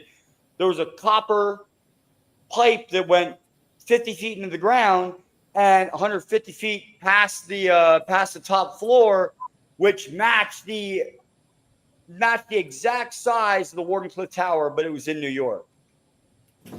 My theory was he knew JP Morgan was going to pull out. Yeah. He had a backup plan. Watch this, everyone. I'm going to flip this switch and I'm going to give all of New York free power, and then everybody will come to me for this invention. But before he had a chance to flip that switch, Murked him. it ended up with him being deceased and being found deceased. That's my theory on that one. Or Tesla would have been, he was never destitute. You don't find a genius destitute. You find them thinking in a room going, this is going to work because I'm going to make it work. Like Andrew, you've had things that you were like, no, this is going to work. Like, I'm going to make it work. Same thing with Lindsey, with your perceptions that you felt. This is working. No one's going to tell me any different. James, Reverend Michael, Reverend Carter, same thing. This is what it is, and it works. That's the way I feel about the mathematics. Jay, I'm going to have to go, man. No, you're good, Reverend. Yeah, thanks for having me on. It was nice to meet you. Yes, everybody, have a great evening. It's nice Anytime meeting thank you you for wanna being come on here, Reverend. You Reverend. come back. My pleasure. Thank you, brother. Hey, Live no long, problem, live Reverend. long and prosper, brother. Same with you, my You friend. too. You too. Have a great night. All right, man. I love Reverend Carter. He's a great guy, man. He was actually my first ever Guest? person I interviewed. Yeah, my first guest. So, all right, let's go with Dr. Andrew. Are there patterns and cases that hint at propulsion breakthroughs that humans might adapt? Yeah, definitely. A big part of our Energy Skates lab research is looking for an underlying common theme across all UAP sightings. So, yeah, boundary layer effects. That's our whole approach this week when we're sampling and footage we get sent now is looking for common boundary layer effects that can be reverse engineered. So we go from there, look at the underlying patterns, toroid, vortices, Doppler shifted effects, gravitational lensing, and we model that. And what we've come up with is that there's a common underlying theme across most, if not all, phenomena from orb to orb-like craft and objects to structured craft. So okay. I would say there's a definite pattern or theme to it all. All right. Lindsey, what is your opinion on programs attempting to, they back engineer craft Are they real? And if they are, what do you think we've learned? You are literally speaking another language to me. I have no idea. Programs having to do with UFOs and how they're run. Is that what you're asking? I've literally it's way over my head. That's perfectly fine. If, like I said, if you don't, you answer how you want to, Lindsay. That's the way the panel is. Was that what you were asking me? Yeah, it's like same question. We'll do Dr. Morgan, and then I'll have another question for you, Lindsay, because I think that was for Dr. Morgan anyway, but I think I messed up and asked the wrong person. Okay. I'm like, I don't know. Yeah, no, that was I think some of the technology. It's been a long week. I got called today out of the blue, also saying that, oh, Jason, we want you as a MUFON representative to go to WBRE in Wilkes-Barre and be on the News Nation episode for MUFON. And I said, oh, congrats. So what's that? I said, congratulations. Oh, thank you. So I sat there and I was like, oh, okay, well, when is it? And they were like, tomorrow. I'm like, oh my God. Oh, shoot. I'm like, well, thanks for, letting me know in advance. But, I'll be there, but, Yeah. Wow. So that's what I'm hoping that will happen with me in a television interview. Listen, I'm hoping everybody gets seen on my podcast and gets out there. I don't care. Lindsay will be on, the Newswatch 16 for solving, the murders of the nations, because she can see into that. Andrew will be on there, talking about the future science of America and being like, we're doing it, and we're doing it my way. James is going to be on there like, listen, if y'all don't listen to me, I'm going to put you in this little cube and you ain't never going to get out of this geometry puzzle. That's exactly what's going to happen. Like, I wouldn't get out of James's geometry puzzle. I'd be stuck in the middle of this cube it's not a tube. It's not a tube. It's like a buckyball. Yeah, but I would be stuck in there. Like the movie or the series I've been watching, The Foundation, where they have that little cube where they're like going like this, and Harry is stuck in that cube and he's looking out. I'm like, that would be me. The Foundation is a great science fiction movie. Yeah, I read the books. Books. I read them as books as a kid. Yeah. What is it on? Is it on Netflix? Yes. No, Yeah. It's on Apple. Oh, yeah, Apple. Yeah, that is a great series. And the third season's coming out this month. All right, let's do you think the public is ready for the truth about technology? James. Well, I think that we, as a collective world, we would all benefit from it, and it should help mitigate the climate problems. No, I mean, one of the things that Elon Musk is working on is extracting the atmosphere for his rockets on Mars. Well, that same technology could help extract carbon dioxide from our atmosphere. True. Very true. He just needs to work a little harder on that problem besides his rockets. All right. Let's do because you could convert CO2 into methane with a certain process. Yes, you can. All right, let's do one more question each, and then we will call it a day for Dr. Andrew, but a night for us. We'll do James. If you could redesign our entire technology with your hyperdimensional principles, what would you build first? Well, I would build a lot of domes because when you think about Albert Einstein and the geometry that he used that came out of the 1854 paper and right now his name is leaving my mind, but it was describing a membrane that was multiple dimensional. And when I think about that in my mind, I see Buckminster Fuller's geodesic domes, where he has two domes interlocking each other, and they have a tetrahedral truss that connects the two, and then the wiring that he has in that are also connecting the two domes control the different vibrations that happen in structures.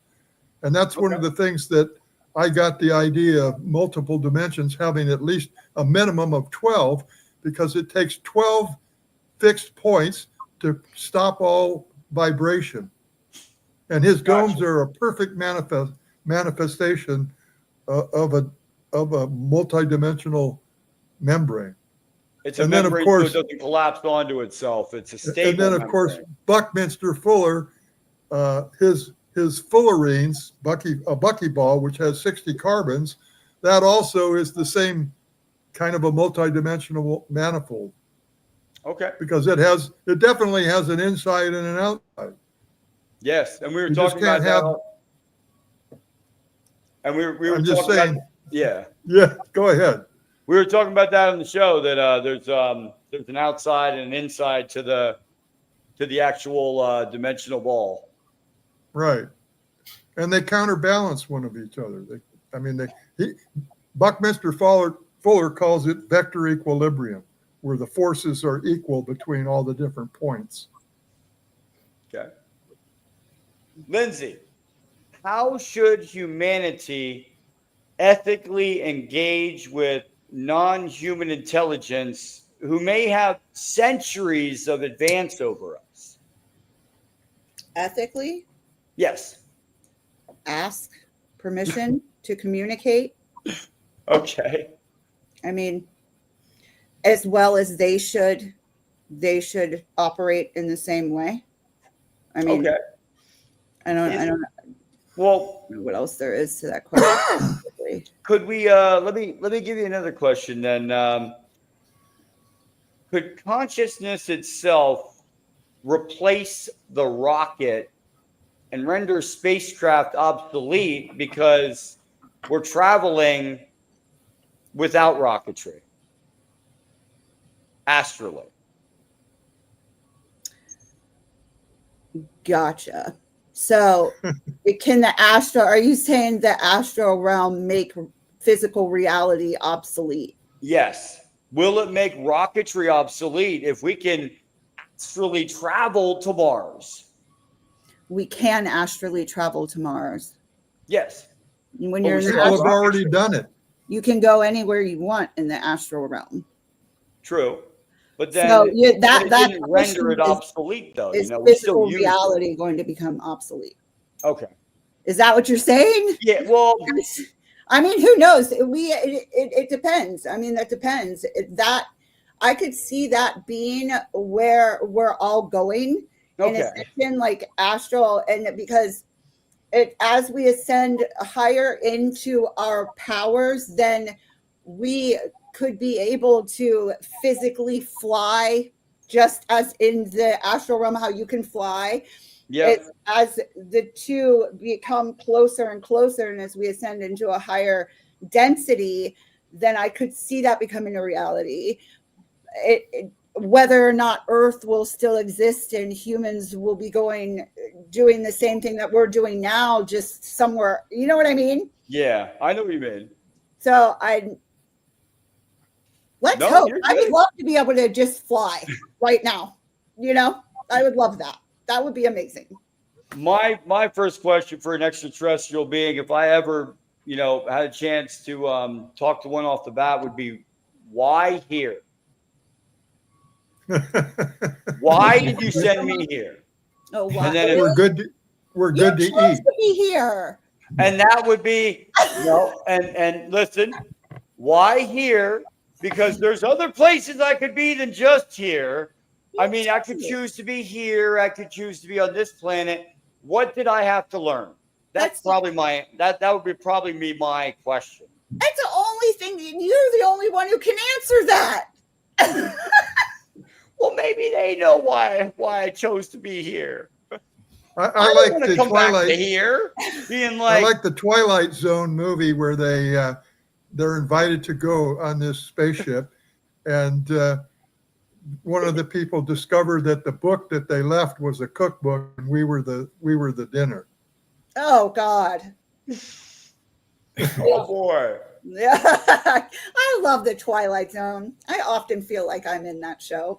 I Okay, grew up on so that. the last question we'll go around with is, if you could give one final message to the future about contact, consciousness, and humanity's place in the cosmos, what would it be? Final message. Starting with me. Do the inner work. Do the inner work. Do it. Do the inner work. That's a Do good the inner one. work so we can make it out of this MFR. I think if we're all on the same wavelength, we all ride together.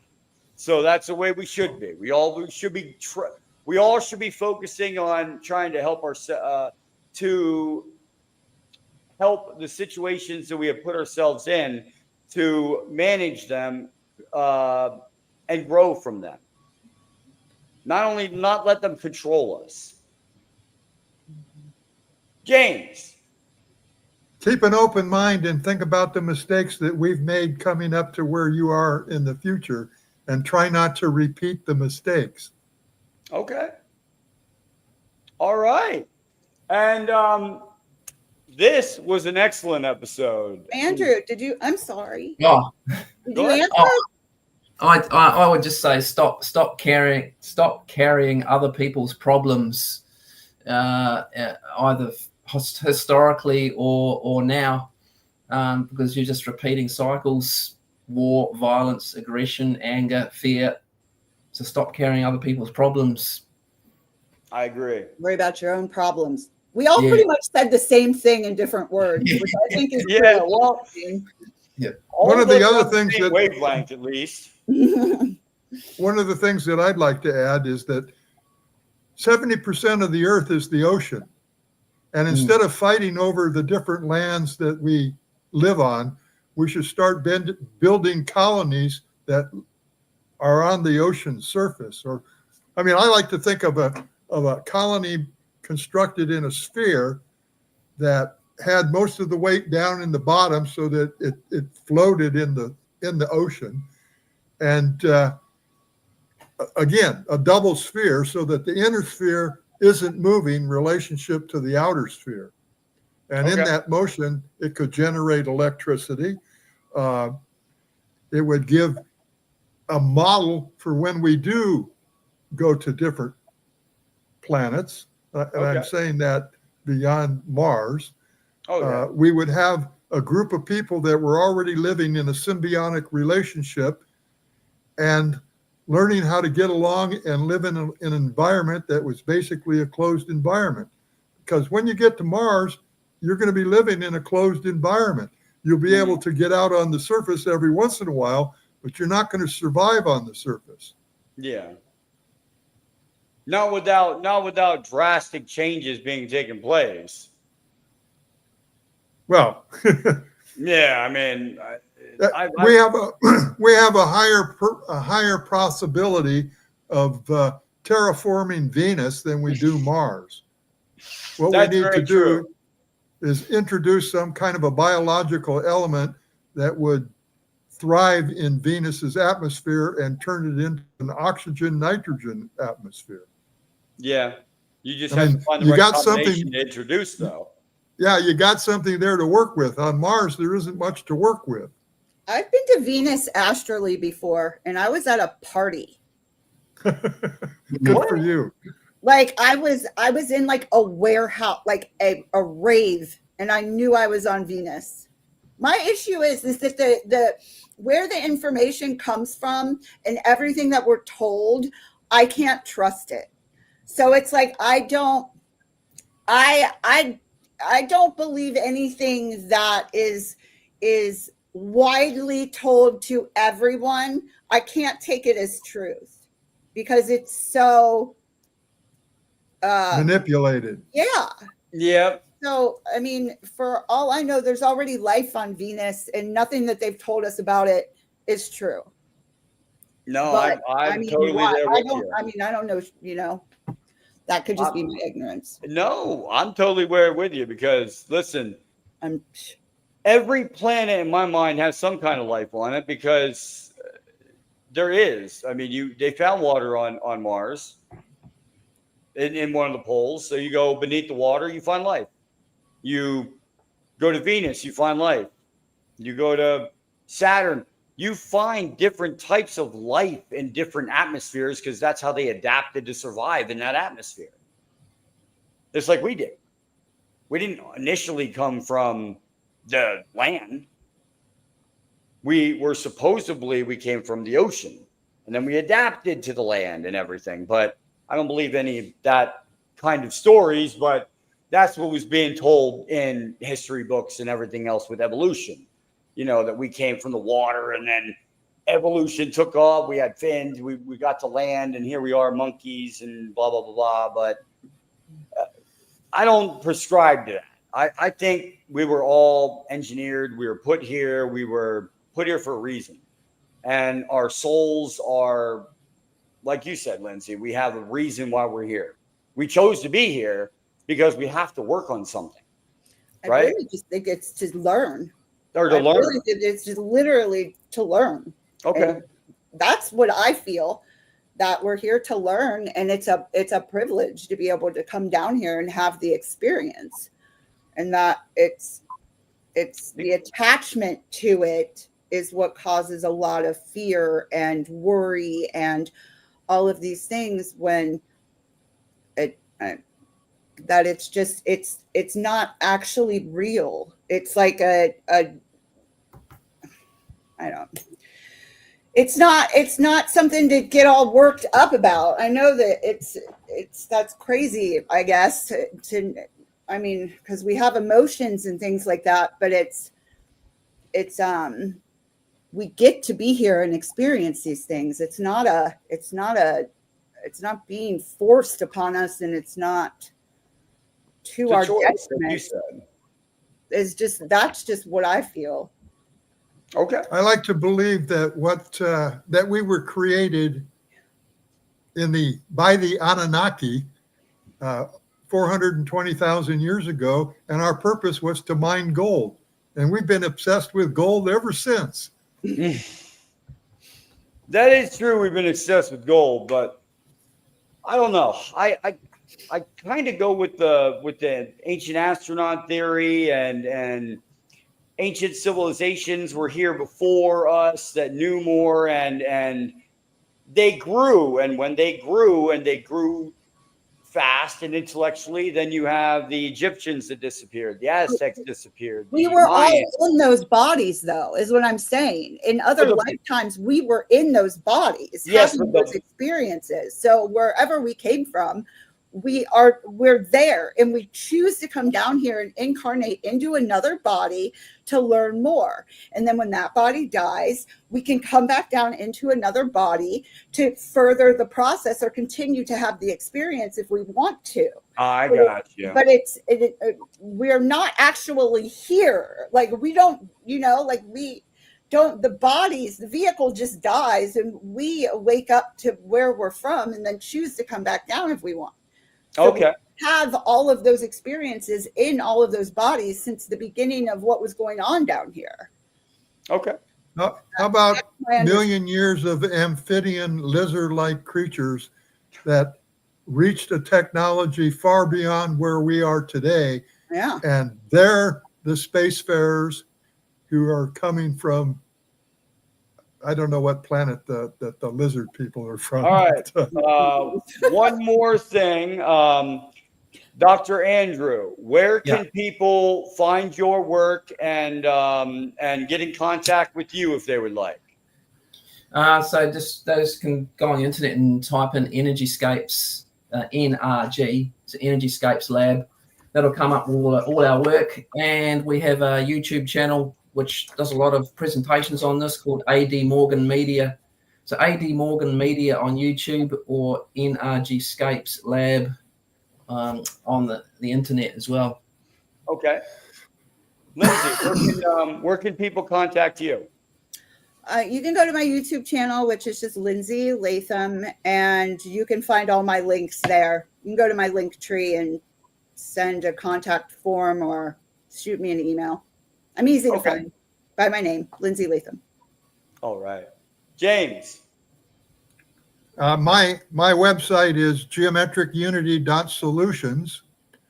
And right now I'm in the process of updating it because I've got a new cover and a new back cover.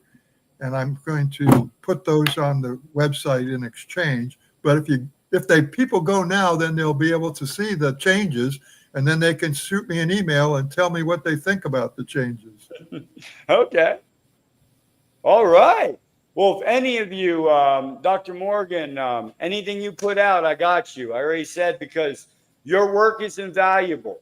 We need to get that stuff out and get people to see it, so we can get that, get the Jetsons going. I need my car. I need my rocket car. It's coming soon. I want to be able to be in Australia in 2 seconds in physical reality. Yeah, right. Me too. Like, I want to go see you, Dr. Andrew, through my door. Like, I'll be right there. Exactly. Yeah. But I love any of you guys ever want to come back. You're more than welcome. You shoot me an email. I've got you. You'll be right back on the next day. Yep. Thank you. Thank you. Thank you, Dr. Thank Andrew. you. Have a good day. Evening. Nice to meet everybody. Have a good night. Nice to meet you James. Bye. Yeah.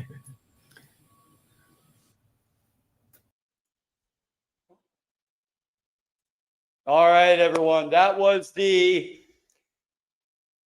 panel of scientific minds. Man, it was a good one today, wasn't it?